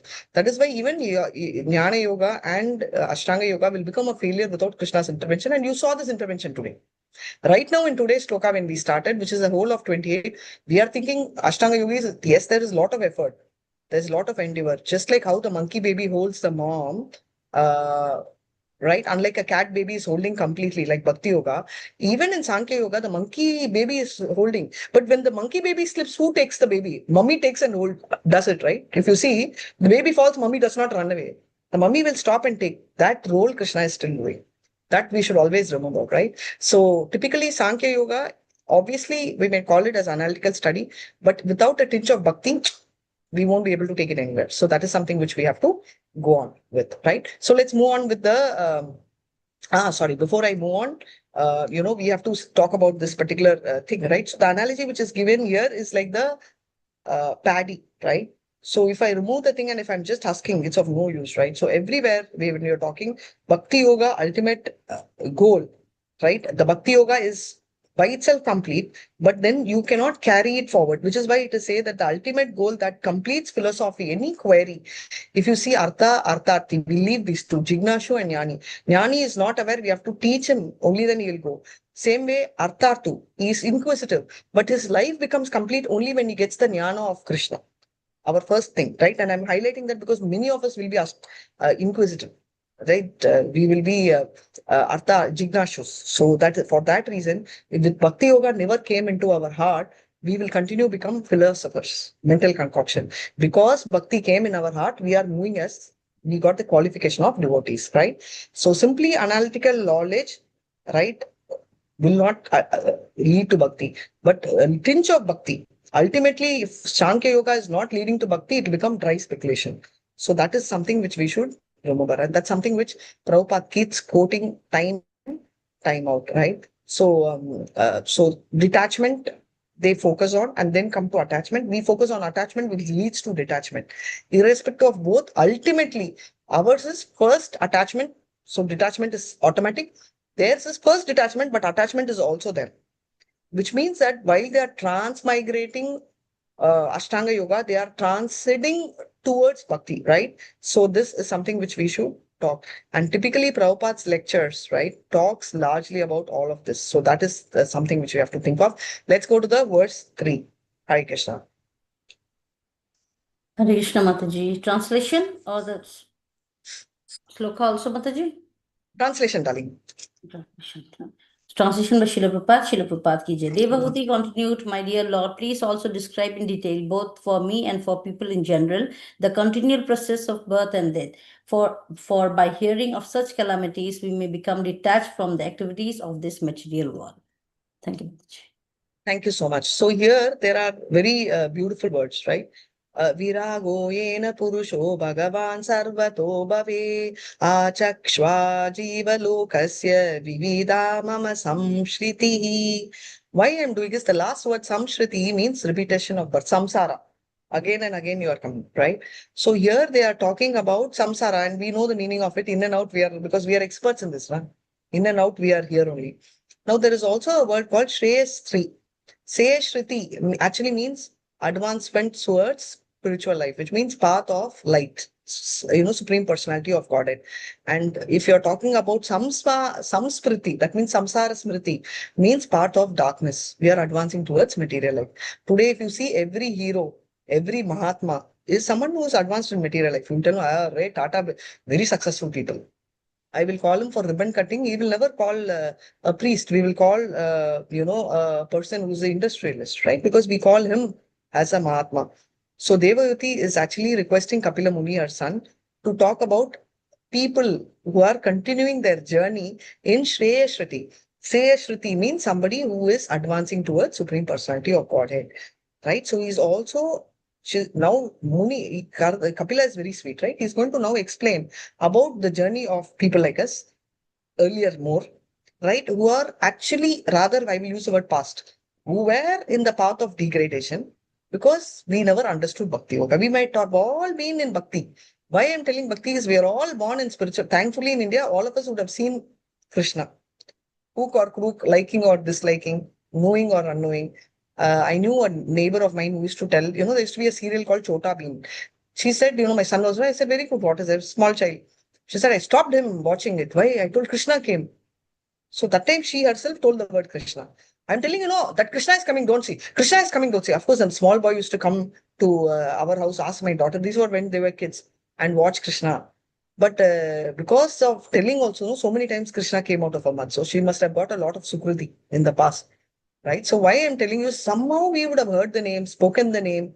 Even if you're telling, no, Mataji, I would have never spoken Krishna, no mouth is coming. So Krishna will enter everybody's mouth. So we've done this kind of bhakti. So Kapila Muni and Krishna has been kind to gift themselves to us, and they are talking about the path. So, so this is the, this is what it is. So usually, typically here they are talking about how entirely our birth to death, at least in India, we would have unconsciously noticed or experienced bhakti, right? Kala, which we are going to talk further on, is basically eternal time, right? That is also Lord. And how time influence birth, death, aging, everything, and finally, obviously, death. And how spiritual realm, Vaikunta. Kunda means problems, right? Vaikunta means, Kunda means free of problems. Vaikunta, place where we are like completely free of problems. How many of you have lots of problems in life? Nobody. Okay. How many of you have few problems in life? Nobody. Nobody has problems at all in the class. Mataji, my main problem is I can't chant Follow without our path offending. like there is No, continuous not problems. only that. All of us have a lot of problems. Some of us have few problems. Many times we'll tell Mataji, we have little problem only I can manage. But why should we have problem only, See, why should I have problem? So because because why there is a compatibility? Why we are finding it difficult to deal with problem? Because we keep telling we are human beings. Actually, no. We are spirit souls in human body. There is an incompatibility. We are not meant to be here. Right? You put the wrong thing, just like fish out of water. I am not to be in this body, neither are you. We are supposed to be in the spiritual body. You have got into a wrong body, right? So therefore, we belong there. We have to go back there. Sooner or later, we should realize. Mataji, we've all realized. We have not realized. We have understood. We have not realized. Because if we have realized this moment, we'll tell Krishna, I am coming. Now, if Krishna comes, I'll tell 2 minutes, Krishna. 2 minutes, right? Krishna, I'm ready to come to you. We will still not tell because our mind will go to family. We will think of children. We will also think about our spouse. Many times we will think, Ayo, if I'm not there, what will the spouse do? Trust me. Okay. If Krishna will be thinking, Buddhu, if you're not there, your spouse will marry another girl. When you're there itself, he's seeing so many girls. Same way, Prabhu, if you're not there, your wife will be genuine now. But if you're not there, she'll still move on because her life is not just around you. Her life is fully around the child only. You don't even see that now. After you're gone, she'll feel sad for you, but she will completely forget you and happily dedicate her life. See, I'm not trying to criticize anybody's sentiment about the spouse, but I'm telling you, this is a fact of samsara because they are also spiritual beings, right? They are also not material beings. Even the spouse, whether they are nice, whether they are bad, whether they are extremely good, or also not meant to be here. They are also supposed to go to Goloka and they were also there. So therefore, their thinking will not be aligned to us in a material thought because their thoughts are also spiritual, right? So that's a point which I wanted to bring in here. Therefore, everyone finally, last stage of their life are very, very crucial and we should think of Krishna. 4th verse, Hare Krishna. please read the translation very slowly. Also, yes. Please also describe eternal time, which is representation of your form and by whose influence people in general engage in the performance of pious activities. Very nice. The read slowly was because by the time Mataji reads the translation, I'm doing the puppet part, so that is right. So now coming back to it, time aham Carlos 3 May, very important because if someone told me at the time of birth, your death is finalized, and they also tell that in what do you call this? Jyotish, what do you tell for astrology, right? That is when you have the time of death is written, but many say that it cannot be read, or even advanced people, when they read it, they don't say it. Right now, I have a question to ask you all. The time of death, which is written in your calendar or chart, whatever, can that be changed? Yes, no. Yes. Yes, Be Mataji. changed by Mataji. grace Can of be God. changed by Krishna Krishna can change it. By Krishna's Krishna. mercy. All advanced devotees I'm having, Chachadvaja. So Krishna can only change the time. Right? So nobody, whether you are 50-year-old, 30-year-old, duration life is fixed. But suppose Krishna feels that your time has value, he will change. It can happen both ways. There will be a time, right? And this is something which came in my thought when I'm reading now, and it came in my thought sometime earlier also. There, you'll be asking, Mataji, when will we, board the flight? This is a question many of them keep asking. Yes or no? I used to make very serious uh, statement that we will be taken to Goluka in a flight. Mataji, how flight? That and all will come. That will be some different kind of flight. Why do you have to think about the flight which crashes every other day here, right? That's a crashless flight. And who's our pilot? Who's the captain of our flight? Balaram. Krishna. Answer. Balaram. Like Krishna will not come and take flight. Krishna will be waiting there. Prabhupada will be taking us already to the flight. He's navigating us till there. But the flight is, he says, no, everybody should be your own, should fly your own flight. That is what Prabhupada says. So for us, thankfully, Balaram will be coming. And many devotees were asking, Mataji, when will that happen? Everybody is curious, right? Nobody's curious? Yes. Yes. Curious? If Yes, everybody is Mataji. curious, so the point is when the day that he will come, the day when we all feel, or when each of us feel, right? Krishna, this is too much. I'm done with the material, and not for one moment and not the other moment. Genuinely feel, Krishna, I am done. Now I want to come. It can be both ways. You can either be done with the material life, or you may genuinely, your craving can become so high towards him. But when you tell Krishna, I'm done, please take me back. That day, that flight will be the time when, we will have, what do you call that point? The ladder drop, they say, right? They tell when you're in an helicopter, they say the ladder has to drop. That ladder drop will happen on that moment. Otherwise, the flight, Balaram will be there, will be ready. But you can't climb, right? My daughter was telling that the flight, when they are flying solo, the parent only parent or friend below 60 can get in. So I was telling, okay, thankfully. I said, this is very partial. What if the parent is old? She said, no, it's not about partiality. She said, because you don't have a ladder to climb. The single pilot, I said, then how do you climb? She said, you have to jump on the wing, and I climbed. I said, then how did you jump on the wing? She said, oh, I could not climb. 2-3 people helped me to, first time, still not started flying, but just flying with a friend. They helped me to climb. I said, are they, each time someone has to help. I said, she's reasonably tall. I said, if you're tall and if you have a problem, people who are slightly short, how will they do? Same, they will help initially, and then they'll get used to. I was thinking that I'm finished, how it is. So the reason why I'm telling is when this conversation was happening, I was thinking this. So today, this is like the flight. Balaram will also come. He will also wait for us. But someone has to, Prabhupada will take us till the airport, which he's doing, right? All this is the taking us to the airport, taking us to the flight. But that ladder drop will happen the moment you tell Krishna, I'm ready. Drop the ladder, right? Drop the thread ladder, whatever you call it. That is the point. Now you will ask me why devotee association is required. Important.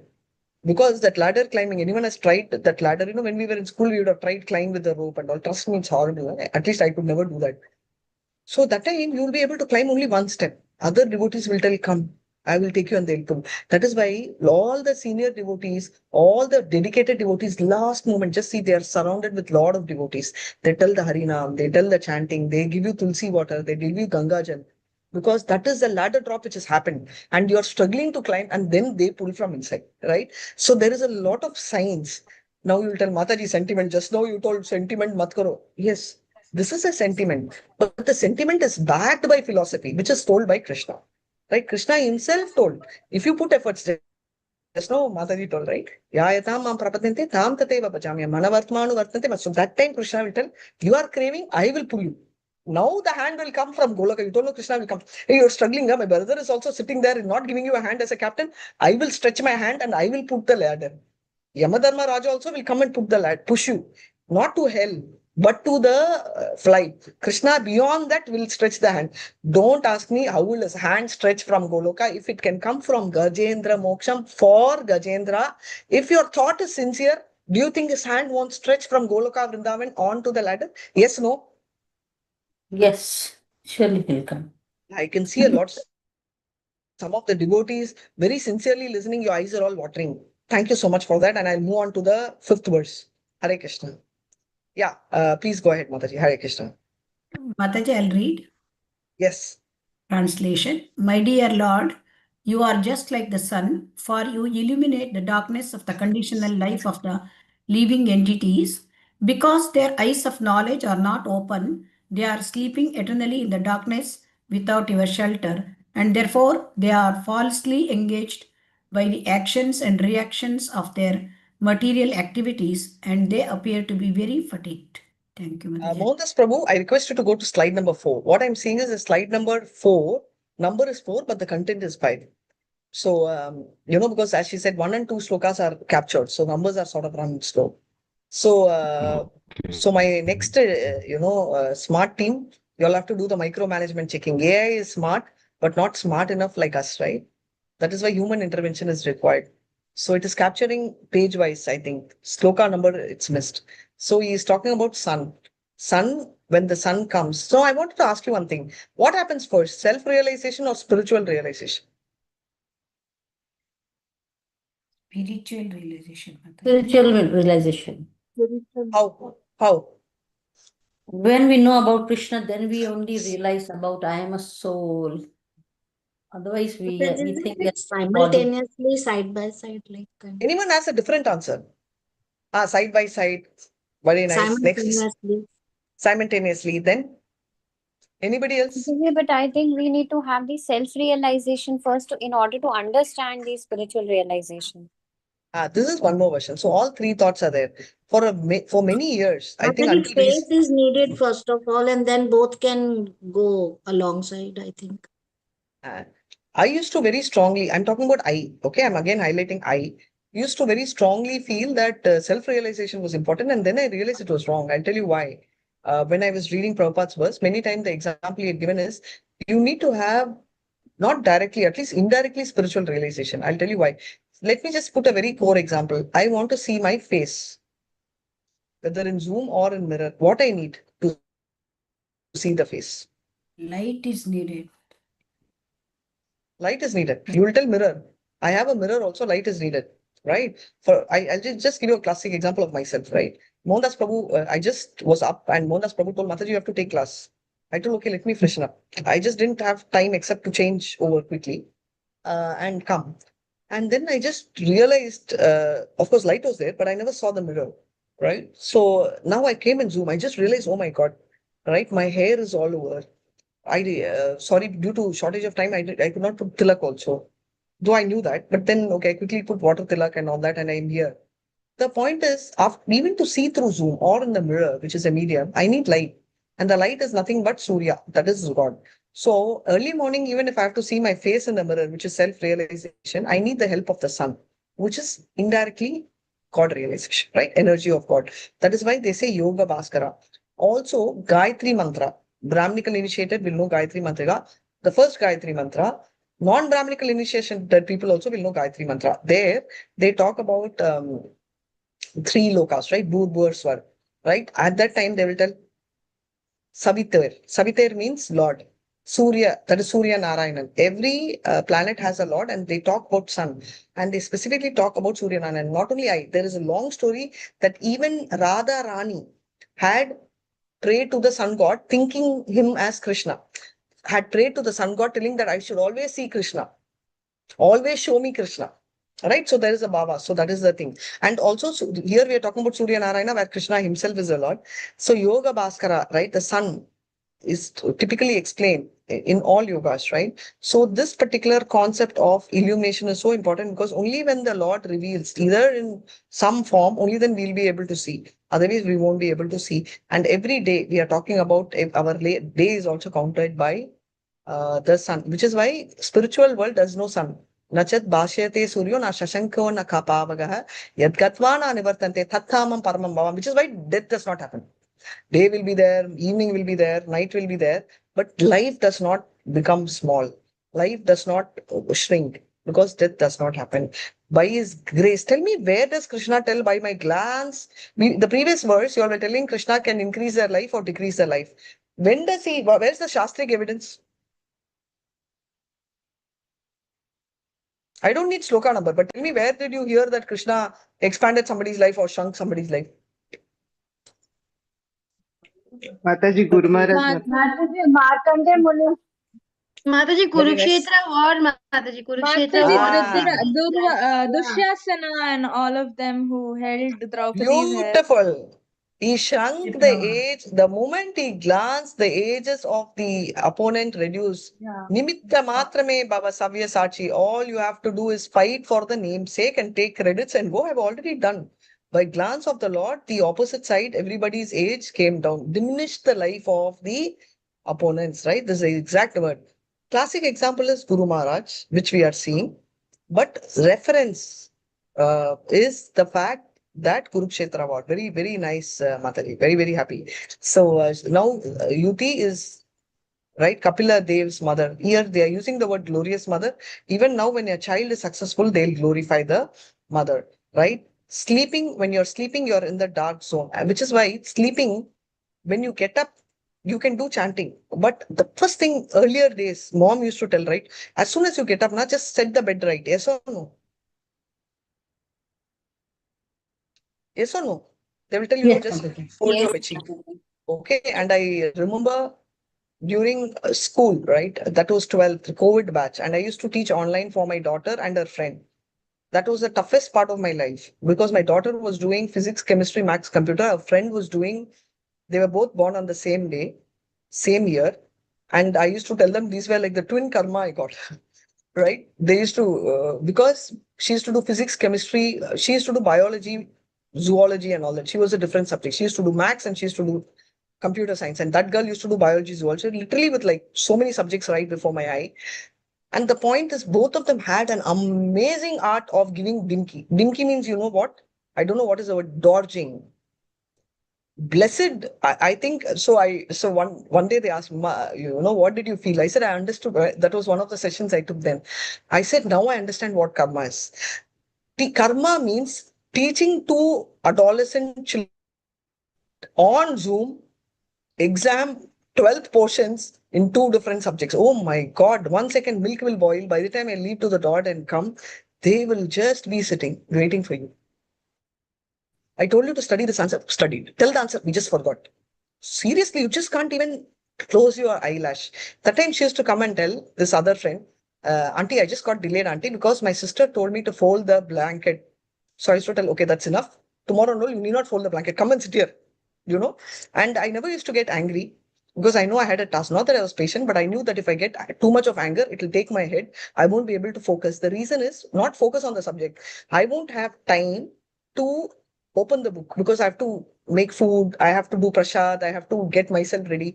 I had work also, I have to do office work. So I have to remember the questions. So I'll be cooking, I'll ask her, give me this answer, you know, in physics. Questions I'll remember, answers I won't. Come on, biology, this is your answer. Pakka I'll be telling, right? And my daughter said, Ma, how do you remember the questions? That time I told them, you know, Lord tells, hands over 2 people like y'all who keep dodging me so much, then naturally any mother will start learning. Then, but the point why I'm telling you this is, though I felt it was, and I genuinely felt it's too much of my karma to go in through this. And next, when they got their results and both of them, you know, reached their heights, right?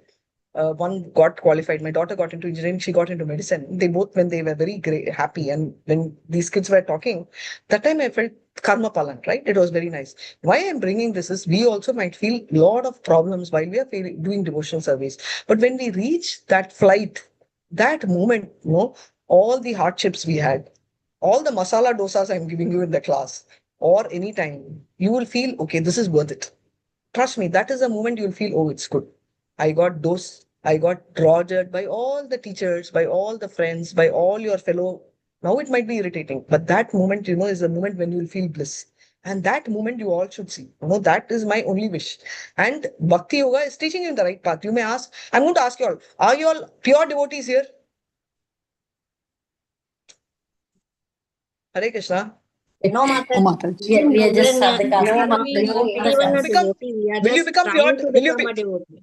No. Will you become We are pure only devotees in trying to future? become a devotee. Yes, Mataji. Yes, If- Mataji. We'd like to become Mataji, but can't guarantee.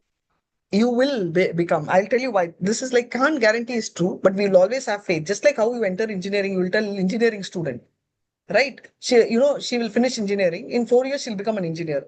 As I said, a pilot is called a captain, though not a captain as yet, because it's taken as default. Like that, when you're in the path of perfection in Bhakti Yoga, Krishna will automatically help you to reach the final stage. So that is the path which we are all following. And the reason I brought the entire story is that time now I remember when I read this, why her mother or sister only brought her up. They had a big gap. So fold the bedsheet, right? Of course, I was a hardcore Karni. I said, forget about the bedsheet, come and sit.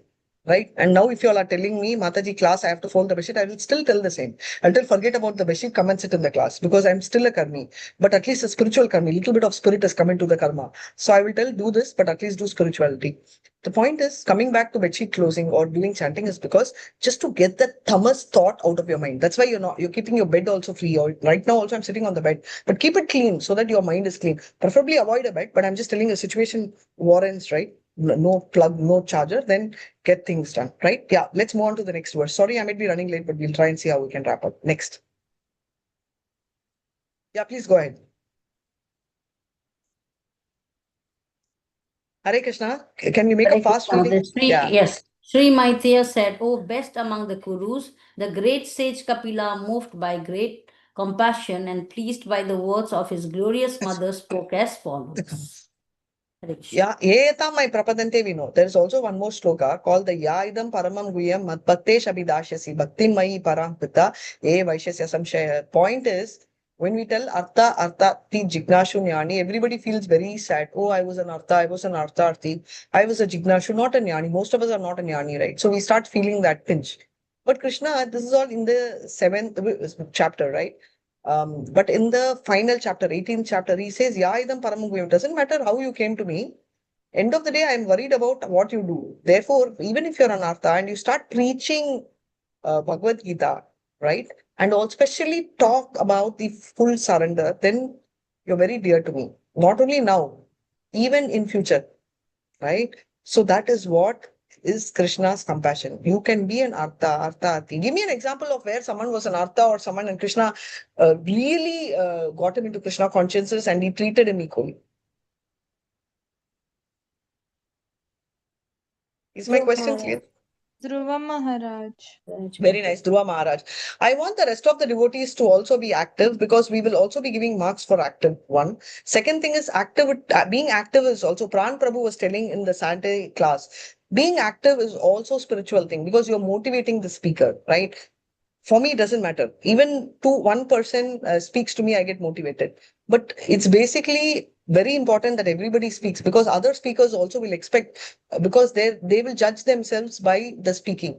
They feel that more people are interacting only, then, they feel that their class is nice.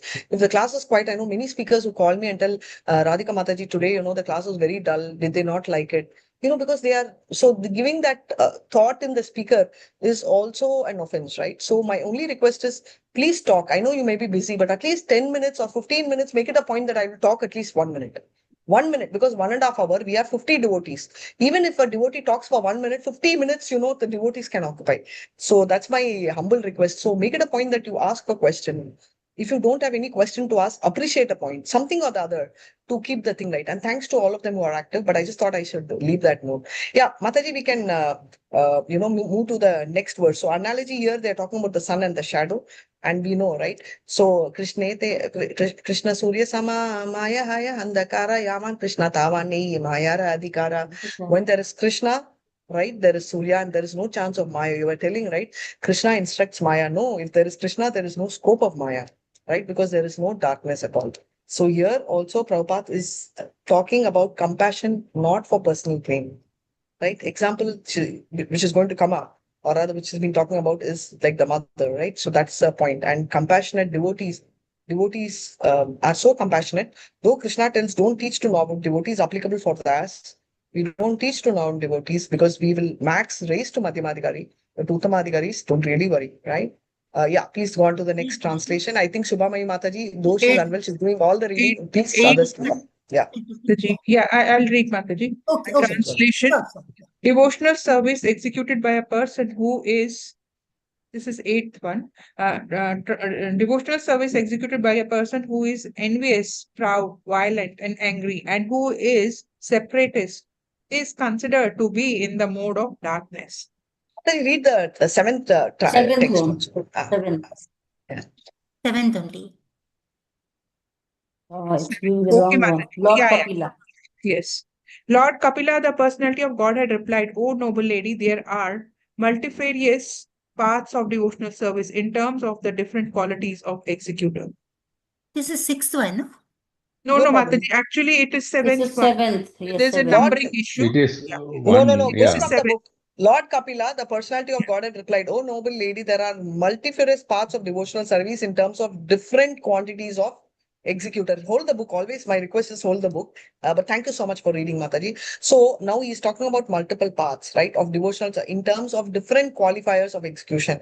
I wanted to tell you something. Yesterday, I told Prabhu I won't be able to come for class. I couldn't come because from office, suddenly, not suddenly, previous day we had planned, but 2 days we could not go. Mom had come also. There is something called 108 Divya Desams, which is not the actual one, but they brought the sand and they've constructed this, which is pretty far.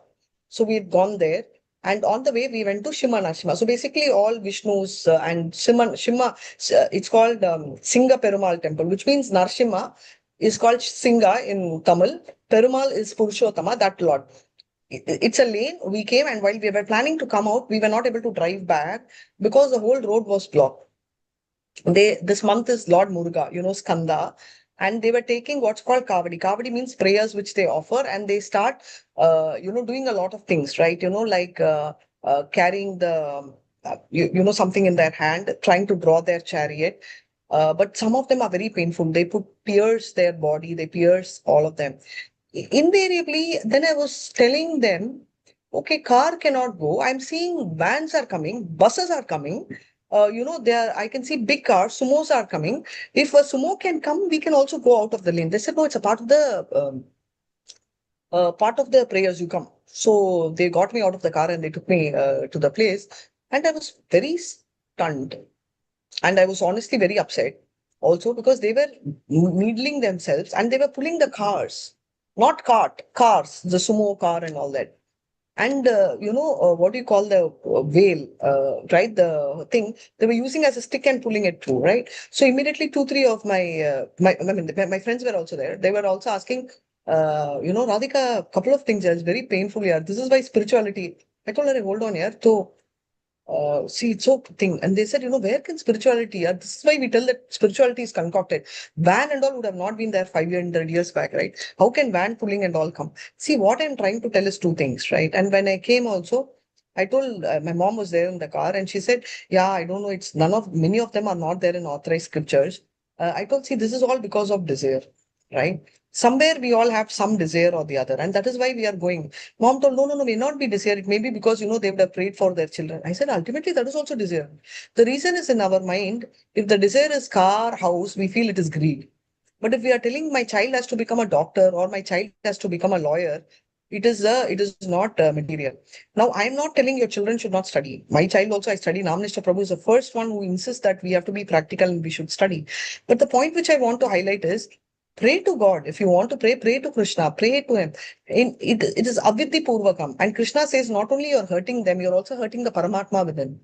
And because we concoct so much of concoction, that people are losing interest in spirituality. You understand? Somebody is coming and telling why we should pray God. Right? Because they are seeing this. And somebody also told something, which was also practical, which is getting them into philosophical thinking, which they would have not. They were all come from temple. They said, hey, the motor was on. Anyway, motor is on, the vehicle is moving. What's a big deal here? So the efforts are also going waste. And also my mom was mentioning that you don't put it like a walking stick and pull. That means in the process of amendment, someone started, others are doing. And, my cleaning lady, right, who cleans the home is a lady who's hardcore devotee. I mean, rather hardcore believer of Lord Skanda, that is Muruga. That time she said, yeah, this used to be there in the village because when they first buy a vehicle, they used to do. So now it's coming to the cities. The place I went was also not a city. It was more like a remote city, I would say, or town. But I'm just telling you, do you understand? By following your own concocted religion, right, you are actually slipping the deities down. Forget about Yanti Deva. Whether you go to Devalok is different. But the Deva itself has not given that. No, you may tell Mataji, why does Purana tell? Some Puranas have certain things which are established. Why? I'm going to ask you all, why are Puranas giving you that option? 10 more minutes, like 45, I'll finish the thing. But I'm just saying, why do Puranas give you that option of, why does Purana give you other options? Because to Karma Kanda, we have to first come to Sakam Karma Yogi, be a Sakama Karma Yogi, and then only Nishkam for many. So once they start asking for some desire, and then I'll give you devotion, but you give me this, and that is one of the steps that they go through. So Krishna gives them the opportunity to use that step before moving forward to Nishkam Karma. Suppose you remove that step. See, Krishna is telling Akama Sarva Kamebhyo Moksha Kama Udarati Tivrena Bhakti Yogena Yayatam Purusham Param. He is telling that also. You ask me only why you have to give and why should you have so many varieties of God? Why should Krishna allow deity worship? Right? He should tell, I'm the only deity you worship me. Why is he giving option? If it is not there, if no gods were, no demigods because are, different people have got different capacity. That's why. Different? So whichever for Capacity. We are in capacity. different, we are associated in different modes of material nature, no, Mataji. So They're not based equal. on That's their why interests, take they will be able to elevate themselves further. Thank you so much. At least they will aim to elevate. Otherwise, they will totally move away from God. Thank you so much, Mataji. I was waiting for And Krishna provides this as a bait also because people forget Krishna. So some way by giving them this materialization, Yes. come towards Krishna. Yes. So they are all separatists. So are we. But the fact is, by at least giving a little spark, it's called Binnadrik, right? So he's using the word here called the Binnadrik, means one point, one iota, one spark, right? It's very, very important, right? That Binna means reflection, right? Somewhere you are able to come into the path. That is very important. And Krishna is thinking that if that path is not given, if the demigod worship is not there, people will not even come. There were loads of people who are coming. Future, they will become devotees and they will come. Right? Otherwise, right now they are doing things which may not be avidhi purva, but at least in future they will get into that path where they will start, focusing on that. So that is the point which is highlighted here. Yeah. So we can go. So we also write there are many grades, right? So the lowest is tamasa. Right, mixed, all of them will be mixed, but majority, they are like, because they pray with envy. They have tried, like someone was telling, I will surely pray that boss though will get finished. Why you want to worry about that boss? Yeah, worry about the fact that you should improve, even if you're praying materially, right? So all this, they are very envious, they are very violent, they are angry, right? They are in the mode of darkness. We should think of them absolutely mode of darkness. Even those who go against the Shastric thing. How many of you all have felt when you heard the story of Hiranyakashipu or Ravan? How many of you all, honestly, I'm talking about even 10 years before, why did Shiva and Brahma give this benediction? Yaar? How many of you all felt that? I felt one that without thinking, why did he give? Because that is exactly what they are doing. If your child is like crying, screaming, and telling, Mama, I don't want to go to school, and crying, you will still force a child. But the cry one day, you will tell, okay, let me give a break. Yes or no? Sometimes extreme cry so much.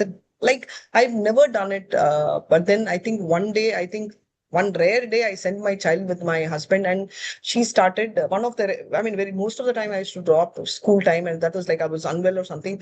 She started crying. She was very small. I think she was crying. She was telling, Papa is not there. I said, where are you?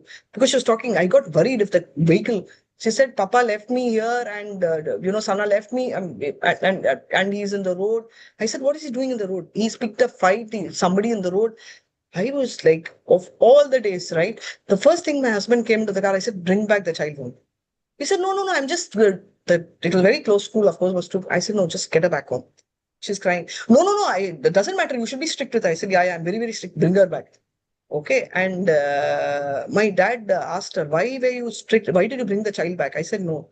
I think she was crying too much. But deep inside, I thought that, this was not the time for me to be strict with the child. I should have been strict with the father of the child, because how can you leave the child in the car locked and go and fight in the road? Right? Because these are serious things, because somebody can even pick up the child and go in the car. The reason I'm telling you is sometimes, we will budge in for a situation which may be against your principle. I never like a child taking leave unless the child is sick. My brother used to tease my mom. Amma, if even when there was rain, Mama, you used to take us for LKG in that umbrella. You used to put raincoats, you used to take us, in an umbrella. Why? Now people tend to bunk. She said, no, we should never do that. So we were brought up with those kind of things. But the fact remains that when a child cries so much or something, somehow, whether it is in favor or against, we give a break, right? Most of us would have done that. If not yielded to the child, but we wouldn't like it. Whether it's directly because of the child or whether it's external situation, we don't like it. We still are forced to do that. Like that, the Lord is forced to do. You understand now the answer why Shiva or Brahma, poor people did it? Because they were forced to do. They did it, right? And they also knew Krishna will come and save them. They always had a savior. They would go and Krishna will always save, and which he has always done. But the fact is, end of the day, the bottom line is, finally, all of them would fall in place. So that was the belief. So if they were not there, atheists, and these are the categories, right? Who are separators, they were proud, they were envious, and we still have small mini Ravana and mini Hiranyakashipu. Why mini? Because Ravana and Hiranyakashipu are too powerful and too good to get there. That is the point. The next category, they are those who want fame, they want material enjoyment, they want opulence. Rajo. That was a classic example of what we saw yesterday. Somebody is pulling car next time, because this was a statement which my maid was telling today. She said, Ma, this is motivation. In the tarva, if we are a car pull pana, they thought you pull the car. Sorry, I'm using the same language. You pull car, next year I will buy van and I will pull the van. Is competition between pulling the car and the van. You understand where I'm coming from? But the point is, at least they're thinking spiritually, so that benefit, but that is in the mode of passion. They're thinking of fame, right? And he's so serious. He's telling there's a difference. Are you serving the Lord? Are you doing something for the Lord?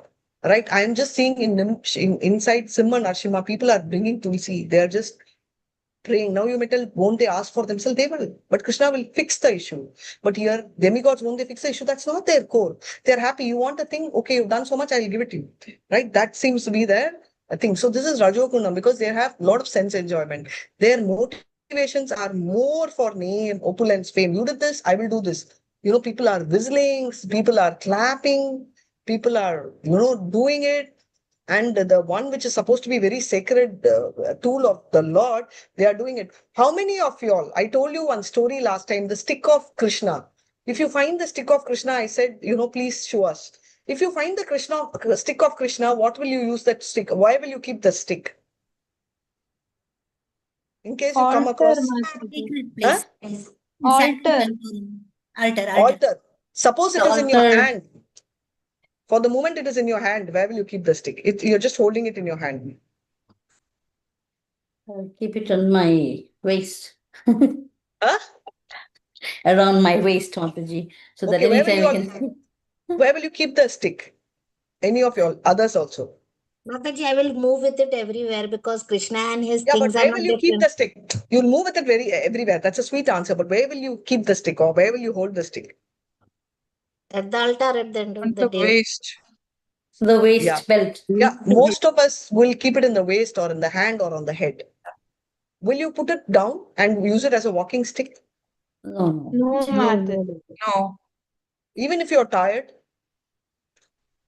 No, will not be tired. No, we'll keep No, going. So just in case, hypothetically, I'm a very nice answer. Lateral thinking, devotees, oh my God. If you're tired, I'm just giving a very pessimistic answer. Not at all. If you're tired, We will not put Keep it in the ground anyway. Oh. we will never keep it. Priyadashini Mataji, very beautiful answer, right? Mataji, Mataji, one thing, which you said about that place where we go to worship, like Narottam Das Thakur also said, no, if you are very advanced devotee, then only you must go to Tirthas, because if you go there and see those people, those Dhamvasis, and it's going to influence you, and you may give up your dedication or your spirituality if you are not an advanced devotee. But if you are advanced, then you go. Yes, so that's what we have to remember this, Mataji. Many things happens when we go around. And like I'll tell you, recently, Mataji, when I went to Dham, my friend's mobile was stolen. Well, on the day when I'm returning, at night, I went 11 o'clock to lodge a FIR, knowing that will not get, but still that is the right thing to do. So I did it. It got lodged at 2 a.m. So I had my morning flight of morning train of 5 a.m. So hardly we had time, but I didn't come. So in my mind, I thought we'll not get it. But then the cyber, they called me to confirm that they found the phone. And so I sent one of the devotee, okay, from Sri Radha Damodar temple. So he told me that he's in Chhattisgarh and he'll send someone, the devotee. The devotee got it from the cyber, and now it's 3 days, but he has not done courier. Yes, so it's difficult. So sometimes with the devotees, it's difficult. Yes, for Brajavasis, they're difficult. So that's why Narottama Dasa said, if we are not advanced, we should not go there. So if we go there, we have to settle that, yes, anything happens there, they are Brajavasis, and we have to accept that way, So Very, very, very nice sharing. Thank you so much, Malin. That's something which is something which we have to be, and I had something to add. I think in ISKCON Mangalore also, I think one of our devotees, right, when she went, this was during our first launch, I think soft launch. She went, her chain was lost, rather, right, her gold chain, and she never shared it with her family. And I think in the next Rath Yatra, one of the Rath Yatras, I think initial first Rath Yatra launch of the Lord, she got back the chain. Right. So can you ever imagine a chain getting caught? And the long story I will tell you, but I just thought I'll keep it short for time.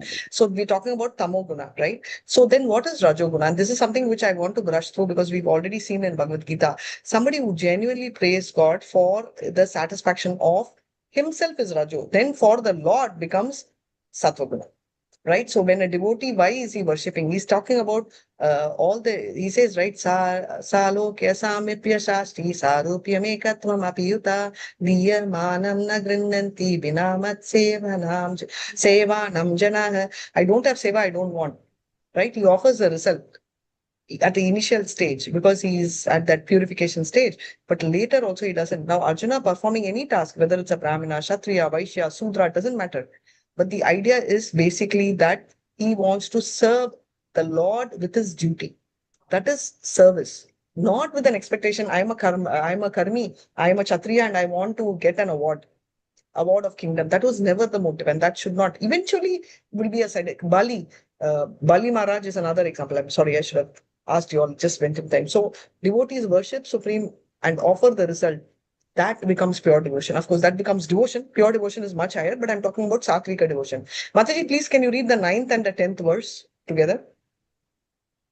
Yeah, shall I read? Yeah.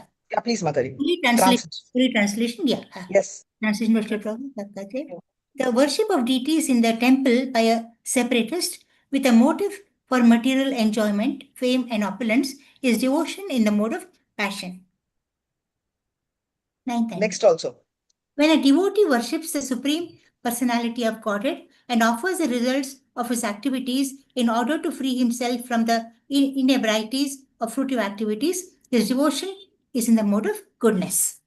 Right? So we saw just this, right? And the next one, Mataji. 11-12, no? 11-12. 11. Yeah. Combined, yeah.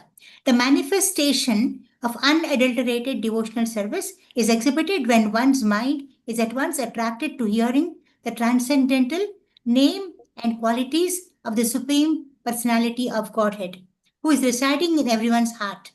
Just as the water of the Ganges flows naturally down towards the ocean, such devotional ecstasy, uninterrupted by any material condition, flows towards the Supreme Lord. Very beautiful. Thank you so much, Mataji. Mohandas Prabhu, how many verses is meant for me today? Today, how many of verses? Hare Krishna. 15, Mataji. 15. Okay, no problem. 5 more. Yeah. No problem, because the PPT has only 12, not an issue. So the devotee worships the Supreme Personality of Godhead and he offers the result of the activity. This is at the initial stage, but that is why it's Sattva Guna, right? Pure Sattva is the next level where they don't even have an expectation, right? Straight away, they are only talking about pleasing Krishna. Example, chanting. We only do it for the sake of pleasing Guru or Gauranga. I'm repeating Guru because many people will come and tell you told Gauranga or the Lord, and now you're talking about for Guru Maharaj. Yes, Guru Maharaj, right? We are talking about unequal platform for that. So therefore, devotional service, which is exhibited, right? One directly by hearing, right? We are talking about Guna, Karma, Janma, Veer. Nirupitavya Tavatasya Sachinaha Mano Vachona Man Anumena Tishtati. Right? Deva Kriyayam. So basically, everything you're arpati, right? You're going to give to the Lord. That is what Tanna Marupa Guna Janma Karma Veer Nirupitavya Tavatasya Sachinaha Mano Vachanam. Everything, body, mind, senses, everything you are saying. Right? So that kind of devotion from the heart is pure devotion. That's like Ganga flowing. Why is Ganga in all? Purest is Ganga. Purest. Why is it considered purest? Because it comes from the feet of the Lord. Very nice. It's got a twin effect coming from the lotus feet, and that is why Ganga in the head of Shiva also is considered great. Yeah. Avaituki aparatiyata. Apaituki. Which sloka says this? Two word. Savai Pumsam Paro Savai Pumsam Paro Dharmo.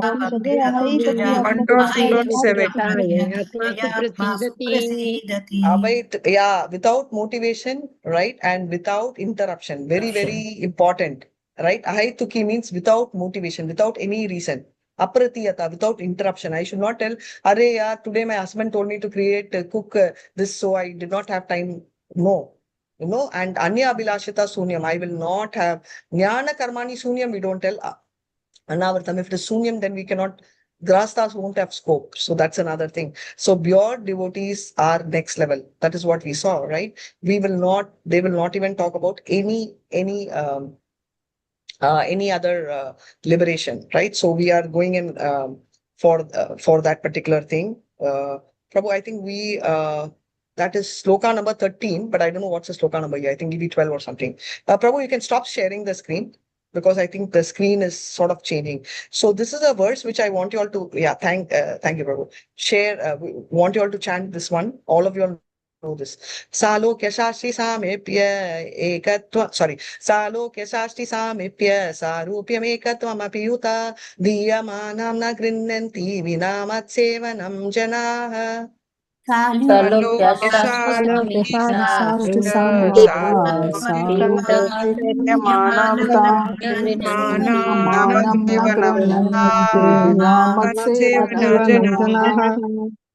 So this also came. I wanted to do sloka and we won't have time. So Krishna brought it in our context. So I thought I'll touch that. No, Ekatvam, forget it. Merging is closed. But even the other four, pure devotees don't. So how they are talking about gradation? Do you understand? Kapila Muni slowly is telling you Tamasika worship, Rajosika, then you're talking about Satvika and then Sutta Sattvam and bringing to pure devotional service. And we are heading there. So now, though Krishna has told that, whatever is the devotion you ask me, right? Akama Sarva Kamevyo, Akama, no wish, Sakama, along with desire, Moksha Kama, liberation, you come and worship me. We will try and see if we can at least try to be as far as possible, Akama. We're working on it, right? Difficult, but at least that, right? And I won't say only Krishna because I think by now most of you or all of you will be there. Now moving on to the 14th verse. Can someone By attaining the highest platform of devotional service, as I have explained, one can overcome the influence of the three modes of material nature and be situated in the transcendental stage, as is the Lord. If Krishna can, even for Ashtanga Goipi, Ashtanga yogis help by having their attention undeviated, by diverting the Cupid, don't think Krishna will do that for us? What do you think? Krishna will stop Maya or Krishna will send Maya? Many of you all told me that Krishna will send Maya to test us. Will he stop Maya from testing us or will he send Maya? Stop Maya. Maya. Stop Maya. Thank you. We will stop Maya because Krishna wants to help us. He wants us to come to him more than we wanting. Sripadi Sankaracharya is the leader, right? In the beginning of Bhagavad Gita, he said one beautiful verse, which I had a chance to chant in Namanishta Prabhu's class in the morning, I think yesterday morning, right? He says what, he very nicely, it is Gita Mahatmyam, last verse, right? Eko, very clearly, एके शास्त्रं देवकी पुत्र गीतम् एको देवा देवकी पुत्रेव एको मन्त्रस्तस्य नामानि कर्माणि यस्य devasya seva. So that means what? Only karma, which is the seva for the Lord. Only one book, which is Bhagavad Gita. Only one God, which is Krishna. Very clearly. Krishna. Right? Very, very clearly. Very clearly. He's starting off with that, right? Only one mantra. Only one mantra. Yeah, very nice. Thank you. Only one mantra. Only. Eko Shastram. Right? That Shastram is Bhagavad Gita. You will not, you will tell, somebody would have wrote. That's why he's telling that also. Eka Shastram, Devaki Putra, Gitam. Because so many Gitams are there. Uttava Gita is there, Shiva Gita is there, Ganesh, everything is there. That's why Eko Shastram, Devaki Putra Gitam. Eko Deva, Devaki Putra Eva. So very clearly, Eko Deva, only one God. Right? Eko Sha, then Eko Mantras Tasya Namanyani, Nama. Right? And Sarvani Ekam Tasya Devasya Sarva Karmani Ekas Tasya Devasya Karma of all the karma Devas, that seva is the topmost. He is telling, but people, his followers are not following. This is the problem with people who don't follow leaders because they follow their own religion concocted we saw. Because somewhere, even though we think you are thinking, they're also practitioners of Vishnu, but they fall under the category of Panchopashta. Right? That is something which we should be careful. Krishna is Nirguna, and therefore he will want us to be in his quality. Therefore, Brahma Bhuta Prasanatma na sochati na kamchati sama sarveshu bhuteshu matgate laptabra. Obviously, you will also be in that platform. Aham Brahmasmi. I am not the body is very important.